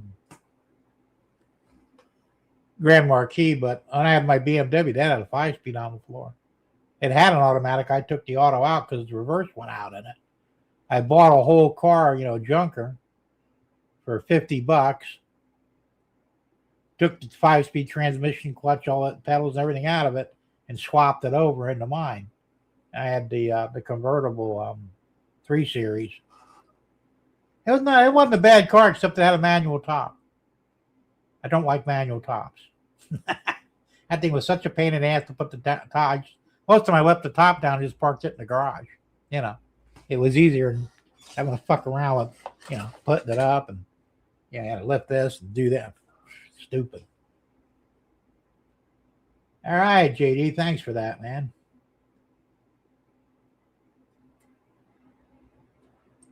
Says you're right, Dave. Yeah, that's true, man. These idiots today, they couldn't drive a stick.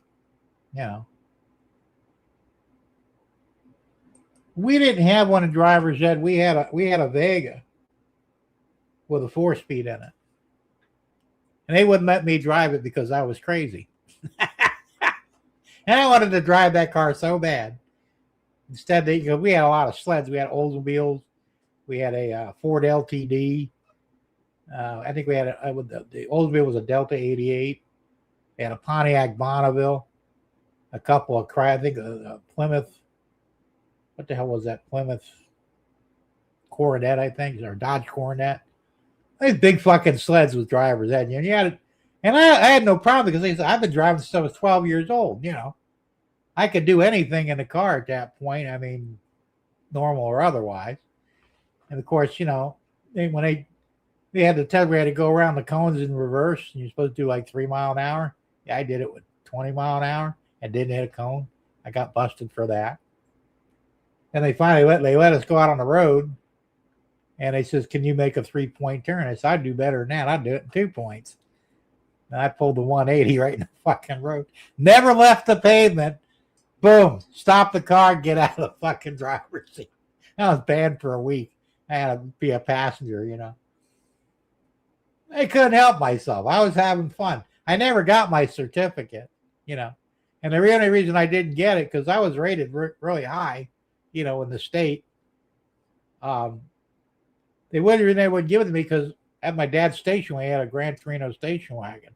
I used to take it back and forth to school, even though I was still on a restricted license. You're not really supposed to drive without an adult in the car. But I took it anyway. Well, I was in the parking lot one day and we were doing burnouts with bleach. Well, wouldn't you know it? My turn to do the burnout. They bleached my tires. I lit them up, and there's the fucking, the school superintendent or whatever he was, a security officer. You, get to the office now. So they said, well, we're not going to punish you. We're just not going to give you a driver's certificate. Fine, I don't care. I know how to drive anyway. It will make no difference to me. And he said, well, you won't get the discount on your insurance. And I don't plan on getting insurance anyway. Because at that time, it wasn't required. I drove without insurance for 7 years before they made it mandatory? Then I had to get it. But, I said I was so confident that I felt I didn't need it. And apparently I didn't, And it was cheap before it was mandatory. I could have got full coverage back then on a 20-year-old car for about $60 a year. It was nothing. As soon as they mandated, the price tripled overnight. And they lied to us because they said, well, we're going to make it mandatory, but it'll bring the price down. Yeah, sure it will. It didn't. A 65 Rambler was a great car. I drove a Rambler once. Not really impressed with it, though. I got to say that. As AMC, man, I was not really big on that. Really confused thieves with the Model T semi-automatic transmission. I never drove a Model T. The oldest car I ever drove was a 36 Buick with a straight 8, 3-speed on the floor. It was a gangster car, A friend of mine bought it. He had a big thing. He loved gangsters. He had a Thompson, It wasn't full auto, but it was semi, a model 1927, and he had the Buick. He was really like stuck in the past. He was a cool guy, but he wasn't right in the head. But he brought it into my shop once. He says the rear seals are bad and they need brakes all the way around. This is on a 36 Buick. Well, I sent the brakes to Miami, the shoes. I got them relined, but nobody, and I mean nobody in the country, had a set of rear seals for the axle. And they were just felt. Now, I could have bought felt, but you had to buy it in the whole sheet. It would have cost a fortune, like 4x8 sheet. I'll never use this shit again. So I suddenly look around. There's got to be something that'll work. So I went into an Ace Hardware. And I don't know what the hell these things were for. They were cheap. They were $3 each. They were rubber, like donuts. Now, the inside diameter was the same, right size for the axle, but I had to trim the outside diameter, but no big deal because it sat in the metal can anyway. I used them and they were great. You never had to replace them again because the felt would wear out. But I liked that guy. He says, he left it with me for 2 weeks, and I said, after I did the brakes and did the rear axle seals, and he says, yeah, you want to drive around? Go ahead. Just be careful. I said, yeah, no problem. Cool. So that was a cool car because the starter motor was underneath the gas pedal. There was no starter switch, or key or anything. So you get in the thing, make sure you was neutral, push the clutch in, slam the gas pedal into the floor, and it would engage a button. And then when it fired, the button would disengage so you couldn't overrun the starter. Coolest thing you ever saw. I didn't know that, I like driving that thing around. I used to drive around, and, it's straight 8-cylinder. The thing was a monster. I mean, it had a lot of power for what it was. I don't know what the top speed was on it because I didn't want to push it. I'd go around car, people wave at me. Yeah, that's a really cool car, man. Yeah, it was great. I wish I had the thing. He probably still has it. I don't know if he's still alive. But that's the oldest car I ever bought. I almost got a Model T that needed to be renovated. My dad wouldn't let me have it. I could have got it for free. It was in rough shape. The guy said, if you want the car, you can have it. Just pull it out of here, It was all there. I don't think it ran.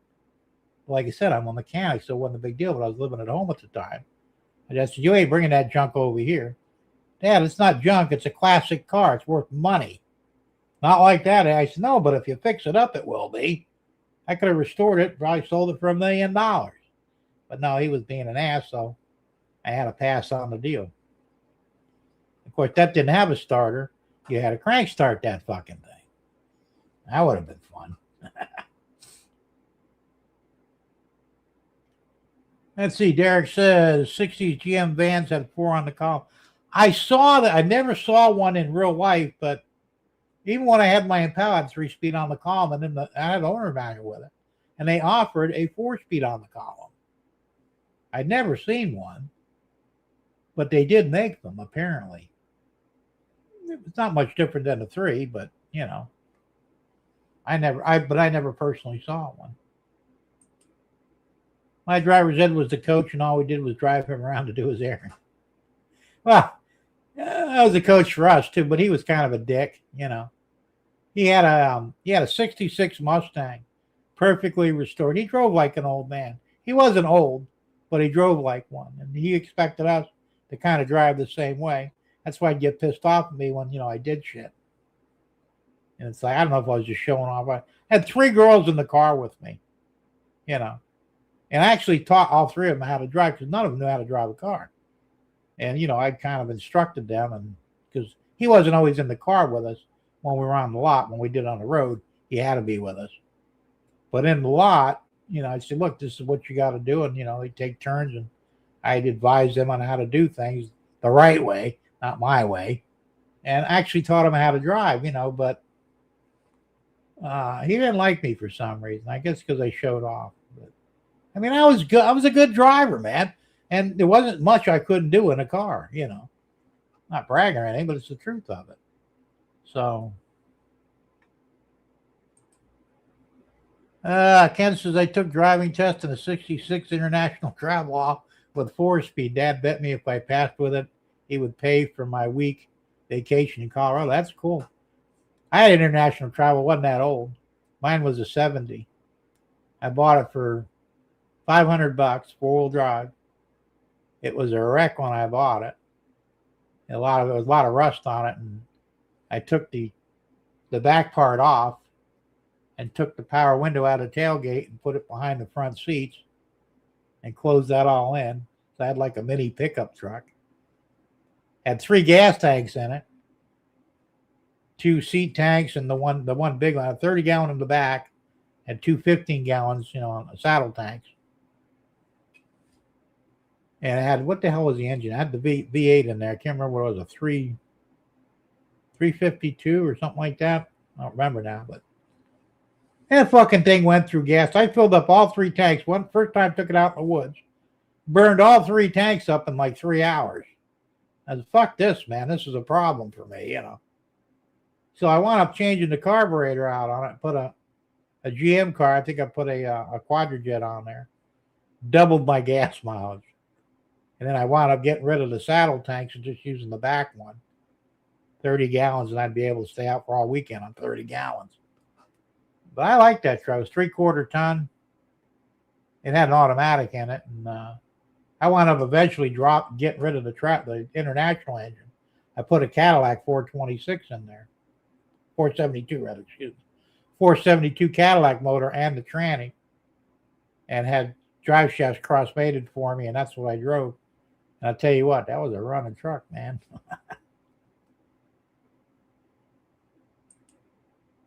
Had a Chevy engine.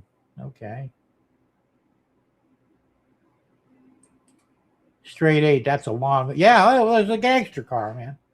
And it had straight 8 cylinders, man. It was a beautiful engine. He had the engine rebuilt professionally before he knew me. He actually worked for me. I was working for an ice company at the time, and I was the boss. And he was, he worked under me. So we became friends. I fired him once, and I wound up rehiring him the next day. I felt bad for firing him. And the reason I fired him because he was so damn slow. I mean, he did a good job, but he just took all day with it. He was a driver for one of the ice trucks, and he was always the first one out and the last one in.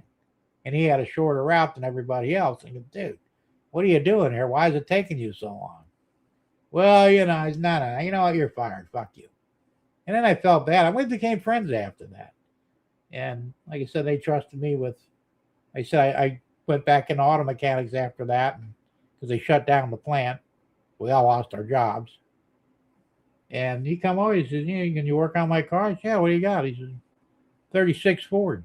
Oh shit. Or Buick, rather. 36 Buick. Oh, that's cool. He had a 59 Ford, too. Same one. I used to have a 59 Ford. It was an identical car. Had the turret tote on it, and 352, I think they had on those V8. Problem with his was the frame was shot. Because I put it up on the lift. I'm going, dude, you can't be driving this car. It's dangerous. Why? I said, look at the frame. That's all rotten. Well, can we put a new frame under it? How much money do you have anyway? You're talking a major job, man. And what do you think? I said, get rid of the car, find something else. I said, that cost you thousands of dollars to replace the frame under it, I said, I can't even, doctor that up. It's dangerous to drive. You shouldn't be driving. So he did. I think he got rid of the car. I don't know what he got in place of it. Because that was his everyday driver, On the weekends, he used the 36 Buick. Dave says 345 cubic inch, 5.6 liter international. Yeah, well, you had the smaller engine. I had the bigger one. I think. Yeah, because it was a 350 something. No, 358 maybe. That sounds more like it. But it wasn't a 345, which was a common engine for most of those. They were good trucks, though, I'll tell you what. Of course, back in those days, we didn't use liters, Nobody knew what the fuck a liter was, What the hell is I had a Cadillac, had a 500 in it, 500 cubic inches. I think that was 8.6 liters or something like that. It was huge, But nobody knew what the hell liters were back in those days, Not really. James says, this rabbit is getting tired. Good night, Jimmy. All right, well, thanks for hanging out this long. James, go get some rest, man. You know, you're getting kind of old right now. I'm only kidding. You're young. Anyway, we'll see you next week, hopefully. And I know I got to get on your show again. I keep forgetting. I watch Tom's Trains and Things on Monday, Wednesday, and Friday. I try and watch both simultaneously. It doesn't always work. But I should probably just, check your guys' show out, strictly. I'll work on it.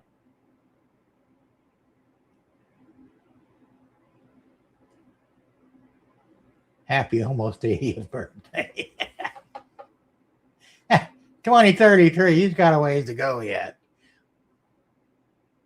Talk about pulling the horse before the cart, right? I mean, in my family, 91 is about the late. Nobody's lived, as far as I know, nobody's lived past 91. If I make it to 91, I'll be happy because I'm the first one and only one in the family that ever had a stroke. That could shorten my life. I don't know, plus diabetes. But it'd be cool to live to be 100. I mean, hell, we're up to me. I'd live forever. Yeah. Why not? Something to do, right? Oh. The way the world is going, I don't even know if it'd be worthwhile to want to live that long anyway. That's what it was, a 392. Why did I not remember that? Man, my mind's going. Yeah, they had a 304, which was common, 345, 392. That's the one I had.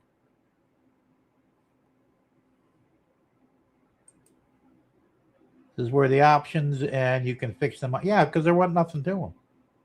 Like I said, we worked on all our cars back in the day. They were all easy to work on. Yeah, I know you do, Russ. Like I said, I've kind of been watching. I've been watching, Tom for a long time. Tom's Trains and Things. Like I said, I try and watch both. I was doing that for a while. I'd split the screen. It'd both be up there, and I would take turns listening to, because a lot of times Tom is building shit.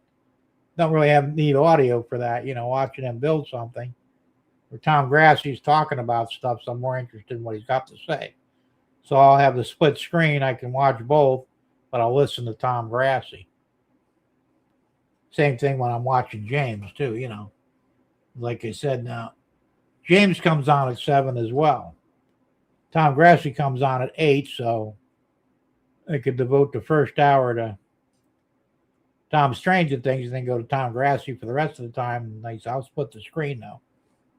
And plus, Tom Grassie finishes the show before Tom's Trains and Things does. Oh, excuse me. Oh. It's hard to watch two shows at the same time. I want to watch them both because, they're both interesting, but not always easy. Worked on a fleet of International Harvester trucks, 27 trucks, 29 forklifts, and a fleet of cars for company. Mechanic for 17 years before company closed. That's cool. Now, we had internationals at the ice plant because I was originally hired as their mechanic on the trucks. Then he found out I could do other things, So he put me in charge of personnel, the personnel manager, as a mechanic. He found that I can repair ice machines. I became the ice tech. I was collecting 4 paychecks. No, 5 paychecks. Because I was doing everything in the place. And the potential new owner, because they were trying to sell it to another company. And one of the owners, because there was several partners, he wanted to buy them out. He was going to make me general manager. It's been 6 figures a year. I was having my fingers crossed, but it fell through last minute, and he didn't get it. But I liked that job. It was great. I had a crew under me, They said personnel manager, mechanic, ice tech. What the hell else did I do? Oh, plant supervisor, because I knew about the ice plant and all that shit. It was a great job, man. I made good money. But like everything, it never lasts. Tom Kavicek moved to Rumble. I don't leave Rumble tab open all day like YouTube. Well, I know a lot of you guys don't like Rumble. And the only reason I'm still on YouTube is because of you guys. I would rather go to Rumble, but a lot of you just won't go over. You won't follow me. So I figure I'd lose what few followers I have. And I don't want to do that. I mean, at some point, I may not have a choice. But until that happens, I'll just stick with YouTube. Now, I use Rumble for my Wise Guy videos because I can't put them on YouTube. I would be banned for life. You know, they're too politically, they're political hotbeds, based hot potatoes, whatever. So, you know, but for now, YouTube is fine. You know, they suck. A lot of censorship on it. You got to be careful what you say. But I notice a lot of the YouTubes I watch, when people cuss, they censor their language. I don't know if I'm getting censored or not. I mean, I don't know about live streams, but for regular videos, they're getting censored. Now, I don't really do videos too much on YouTube anymore. But, you know, if you say fuck or something like that, it doesn't come out, you know. They bleep it out somehow. And that's bullshit, you know. But it is what it is. I had a couple Detroit diesels, International Harvester DT466 diesels, all size gas and makes. This is at the ice plant I was working on. They were Detroit diesels in Nez. I don't remember what model they were now, but the only thing that really ever went bad on them is the injector pumps would go bad. And I couldn't actually work on those because you needed to calibrate them, and I didn't have that capability. So I sent them out, but I did oil changes and hose changes, filter changes, all of the usual, you know, maintenance shit on there. But now I did do a rebuild on a Detroit diesel on a tour bus when I had my shop, because the regular mechanic did it. He had an accident with gasoline and it burned him up pretty good. He did recover. But they asked me, they says, can you rebuild this Detroit diesel and put it in the bus? Sure, no problem. That was fun. Not. But I did it, you know. I worked on the side as well in company shop with Pitt. Lots of side work with my dad. Cool.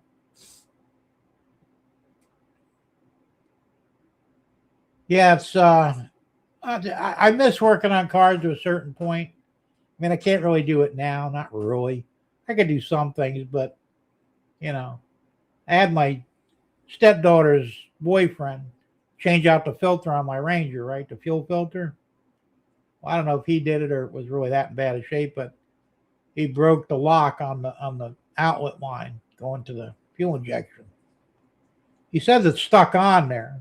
And we did change the filter out, but he said probably the smart thing to do would take some wire ties and make sure it doesn't slide off at some point, because if it does, that's a big fire hazard. So I'm going to have to get under there and try and fix it, whatever he did. But, you know, it is what it is.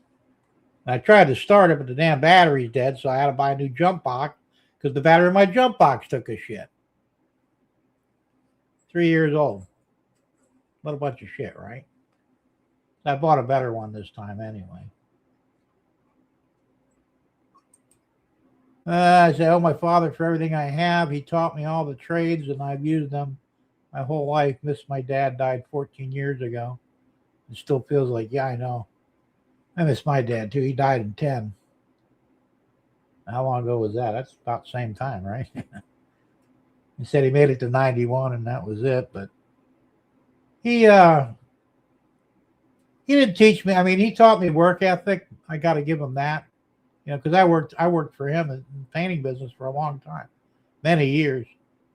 And, you know, I learned my work ethic and how important it was to do the job right and take pride in it, because most jobs they either didn't care or, you know, they didn't put any emphasis on it. So I was brought up a different way, probably just like you, to do the job right and do it well and take pride in your work. I have always, you know, credited my dad for that. He instilled that in me. But he was not a mechanic. He didn't know a lot. I mean, he was a house painter. That's what he did. He was a good carpenter. He did. We built the back half of the house together. We both laid the block, and the only thing we didn't do was the roof. But we did all the interior walls, some of the electrical, some of the plumbing. I know most of that anyway. So he didn't really teach me anything in that respect, um, but he said the main thing I could attribute him for is work ethic. You know, Something that doesn't exist too much today. Young people today have no work ethic. They don't give a shit. They just want the money. They don't want to do anything for it. I got a problem with that. Hey, Messy Modeler, Messy Mason. Okay, what happened to Messy Modeler? You changed your name a little bit. How you doing, Messy? Good to see you here, man. The usual, talking everything. But, yeah, both my parents are gone. My mother passed when I was having my heart problem. That was, 6 years ago. So both my parents are gone. It's a shame they can't live forever.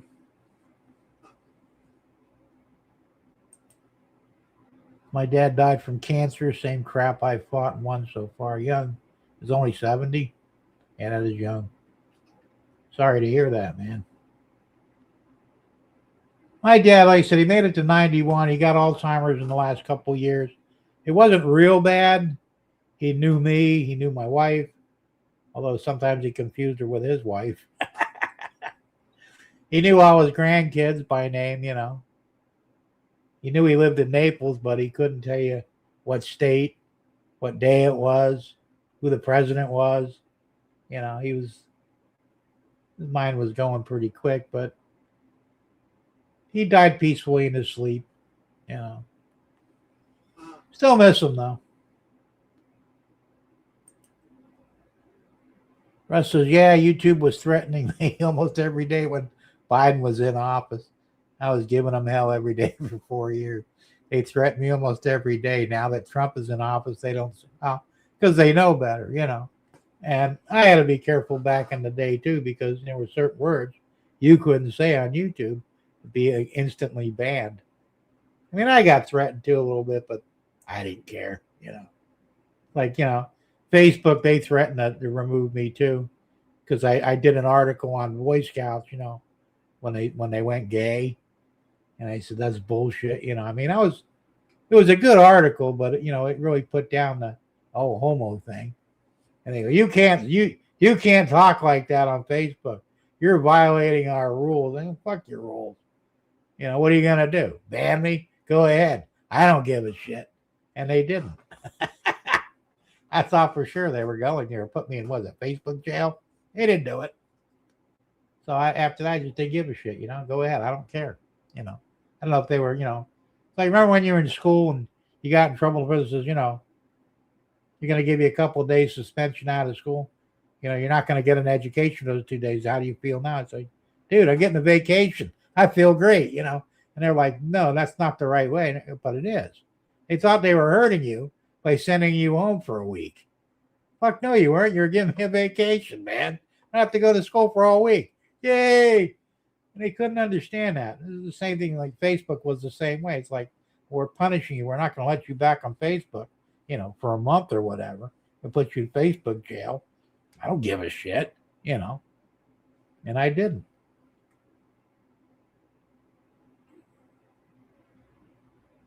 There you go. JD, your mom's still alive. That's cool, man. 89. Good for her. Bless her heart, man.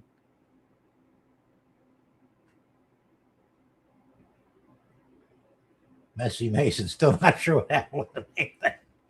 Now, you can change it back. You got to go to YouTube Studio. And actually, you probably look up, I don't know if you watch Tom Grassie's show, Workbench Wednesday, but he explains how you could change that without screwing up anything. You can lose the numbers, I think. Yeah, you can lose the numbers and you can change you go back to Messy Modeler You have to keep the @ symbol, though. You can't lose that. But that happened to a lot of people that, like when I did my name, so they didn't change it. But if you didn't use your actual name, they changed it. But you can change it back.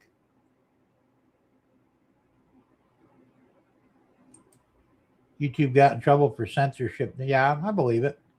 They should have anyway. It's just bullshit. Like I said, this whole censorship stuff is stupid anyway, And that's the reason why I do my wise guy on Rumble, because they don't care. You could even use the N word. And I did, in context, of course. But, the point being is it shouldn't matter, It's one thing to go up and, point a knife or a gun at somebody. That's a serious threat. But to use a word, if words offend you, you got bigger problems than you realize, I've never let words offend me. I don't give a shit, Call me whatever you want. Just don't call me late for dinner. I mean, I've run into people over the years, you call them a motherfucker or a son of a bitch. And boy, they lose it, man. They want to kill you, You can't call me that. Why not? You act like it. What do you expect? Right. So, like I said,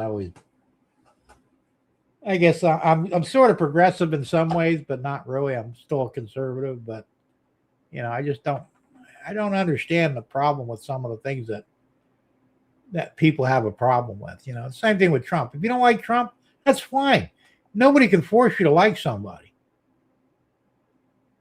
But you don't got to badmouth them and go out of your way to, to do this. That's just stupid. Oh, call a woman a cunt? Yeah. I've used that word more times than not. It does piss them off. Unless they're black. If you call a black woman a bitch, she's going to lose it all over your ass. Call a white woman a cunt, you'll have basically the same thing, different word. You're late for dinner. That's all right. I won't take it seriously, Ed. Not a big deal. But, I mean, in the end, they're just words, It's like, my ex-mother-in-law from my first marriage, she hated the word fuck, all right? She pissed me off so bad one day. I said, why don't you just go fuck yourself? I don't usually cuss at old people like that, but she just pushed me over the end. She called the cops on me. Sheriff come knocking on my door. Did you call this word? Did you say fuck to that one?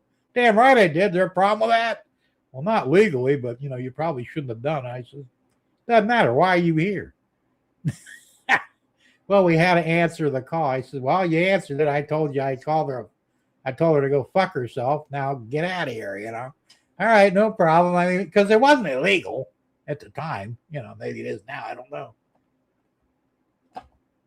But she had a problem with it. I don't understand that, Even my own mother. My mother could not go a whole day without saying the word fuck at least 30 or 40 times throughout the day. It was her favorite word. Probably where I got it from. Years later, after she remarried after divorcing my dad, I was over there visiting her one day, and of course, like I said, my favorite word is fuck. So I fuck this, fuck that, fuck you. It doesn't matter. Somewhere along the line, that word's going to come out. She goes, why do you have to use that word? I said, Mom, you've been using that word your entire fucking life. But I don't use it anymore. I said, that's not my problem. So she kind of got, she didn't like it, but, it's like, hey, it was good for you. You used to tell me, I'm an adult. I can do what I want. You're not an adult. And until you become one, you can't do what you want. Well, I'm an adult now, so guess what? This word has gotten to say, well, it's true. It has, Grandpa Rails, sticks and stones will break my bones, but names will never hurt me. That's what we were told, and I told the same thing to my kids. That's true. I mean, my kids weren't allowed to cuss when they were little, I mean, and even me as a kid, I think I was 6 years old the first time I tasted, the ivory soap, and I'm sure a lot of you guys at my age and older probably all went through the same thing, wash your mouth out with soap. It was not fun. Wouldn't kill you, but it did leave a bad taste in your mouth for a while. But my kids weren't allowed. If my kids would have cussed me out, I'd have backhanded them. That would have been the end of that. Because I didn't do it to my parents. I never cussed at them, but I did make the mistake of cussing a couple of times. And get the ivory soap. You're gonna wash your mouth out with soap, and she did too. But hey, Dave, have a good one, man. Thanks for popping in, man. Be safe. Have a good weekend. Hopefully, we'll see you next week. But that's just the way it was. And my kids, I never washed my kids' mouth out with soap. I threatened it a few times. I think they were afraid of it. But, the thing was, you don't get to cuss until you're older. When you become adults, you can cuss to your heart's content. But when you live under my house, you don't get to go. Well, Dad, how come you do? It's because I'm an adult, and I don't play by the same rules that you do. Which is better than because why is that, Mom? You don't need to know because I said so. I never said that to my kids. I always gave an explanation, because I used to piss me off because I said so. I said the worst thing my mother ever did, I think I was 13 years old at the time. This was 2 years before she left. We're all sitting at the table and she smoked, And all right, Ed, have a good one, man. Thanks for popping in. I appreciate that, man. Hope to see you next week. Grandpa, well, I had my I did too, man. I think we all did when we were kids, probably. She used to threaten me with Palmolive dish soap too. I did taste that shit once. It was nasty. Like I said, it wouldn't hurt you, but still, the ivory was bad enough, not the Palmolive. But anyway, we're all sitting at the table. She's got a cigarette in her mouth. And I guess I looked at her weird or something. I didn't mean anything by it, but she looks at me, she's pointing at me with a lit cigarette in her hand. I ever catch you with a cigarette, I'll break your fucking fingers. That's what she said, exactly like that. I go, Mom, I don't think I want to smoke. It's not. Well, you had that look like you were getting ready to ask me for a cigarette. I had to start smoking until I was 15, and she had left by then, and that's a story in itself. But it used to piss me off. You're sitting there blowing smoke in my face, lit cigarette, telling me if I ever catch you with a cigarette, I'll break your fucking fingers, right? Now, what the hell's wrong with that picture? Yeah, but that's the way things were at the time. Like I said, we knew better. You never really talked back to her,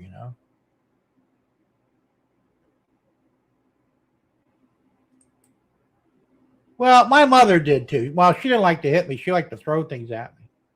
Well, she hit me too. I mean, remember those big wooden spoons they used to have that hang on the wall? You know how many of them fucking things were cracked on my back? Every time she hit me, I had to break the fucking thing. It didn't really hurt. I just start laughing. That pissed her off, The plastics or the wooden spoon, the wooden fork. I did buy a paddle once. What the hell is it called? A Big Daddy? It was a wooden paddle about yay long with a handle on it. We were kind of afraid of that shit, Never got hit with it. But I got hit with everything else. I had dishes thrown at me, shoes thrown at me, My mother she used to throw shit at you because she had some issues, she wouldn't admit to it, but as I said, she didn't hurt us, Both me and my younger sister, we both were the brunt of, because we used to laugh at her and that'd piss her off. And she'd go in the bedroom and cry. Wait till your dad gets home. He'll take care of you. My dad would get home and say, what the hell's wrong with your mommy? Oh, he cussed me. He said, what's wrong with your mom? I don't know. She's in there crying for something. He goes in there.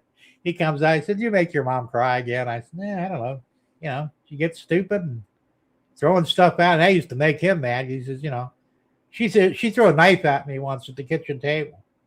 And fortunately, it hit me, handle first. It might have went in. I don't know. Boy, he fucking lost it. He hauled off and backhanded her right out of her chair.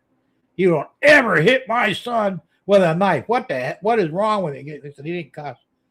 What is wrong with you? I mean, he lost. I thought he was going to kill her. I really did.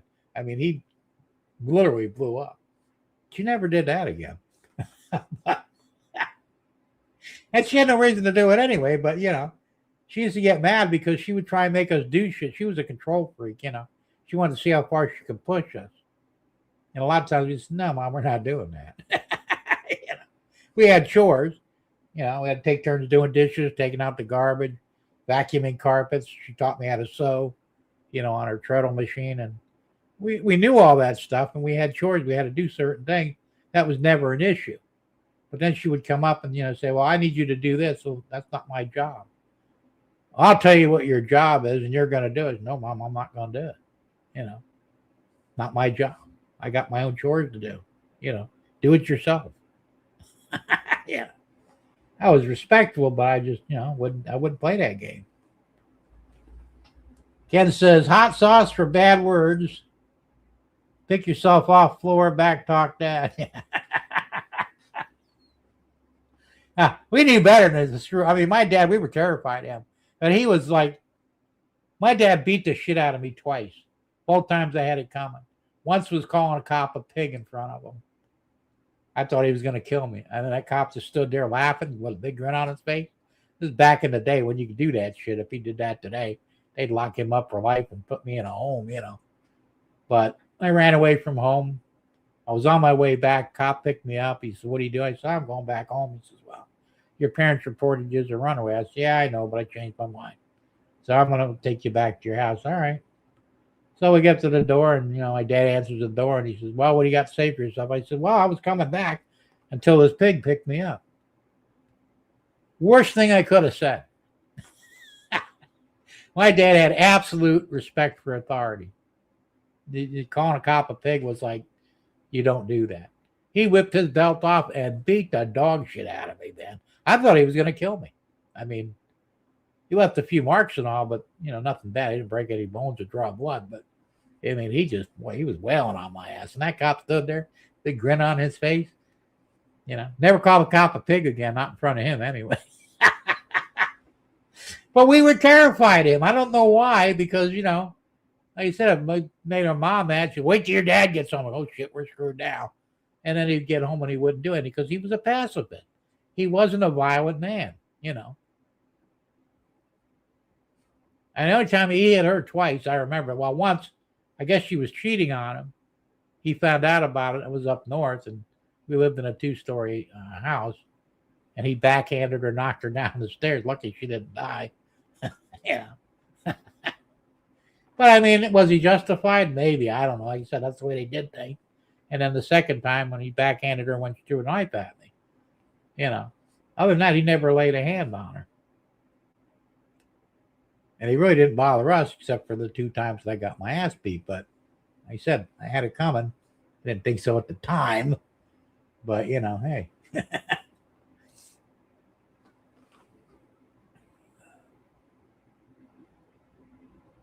Oh. Hey, Tom, you take it out too? Yeah, it's getting late, isn't it? 11 o'clock, right? I'll probably wrap it up myself. I wasn't even going to stay up this late.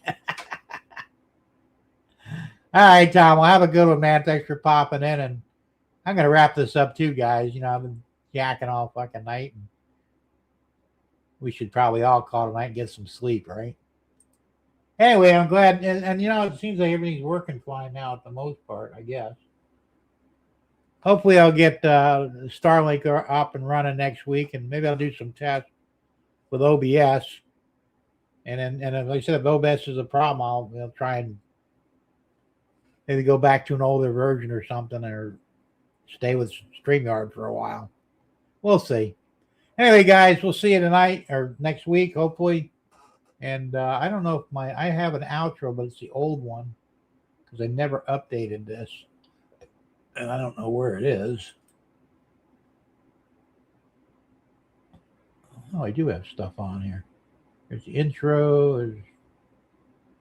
There's the outro right here. This is an old outro, so I'm not monetized, so it don't matter. All right, guys. Well, have a good one, and thanks for popping in. We'll see you next week. Why is it not working? To share a video clip. I don't want to upgrade. Oh, wait a minute here. I'll try this one. Intro and outro videos. Continue.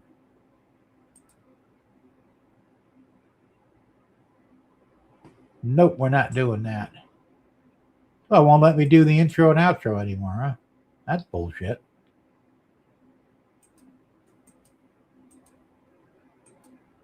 Huh. All right, I guess we're just going to shut it down then because it won't let me do my outro. Unless, of course, I want to subscribe, but I'm not doing that. All right, guys, we'll see you. Just going to have to end the stream. We'll do the outro next time. Have a good one, everybody. Good night.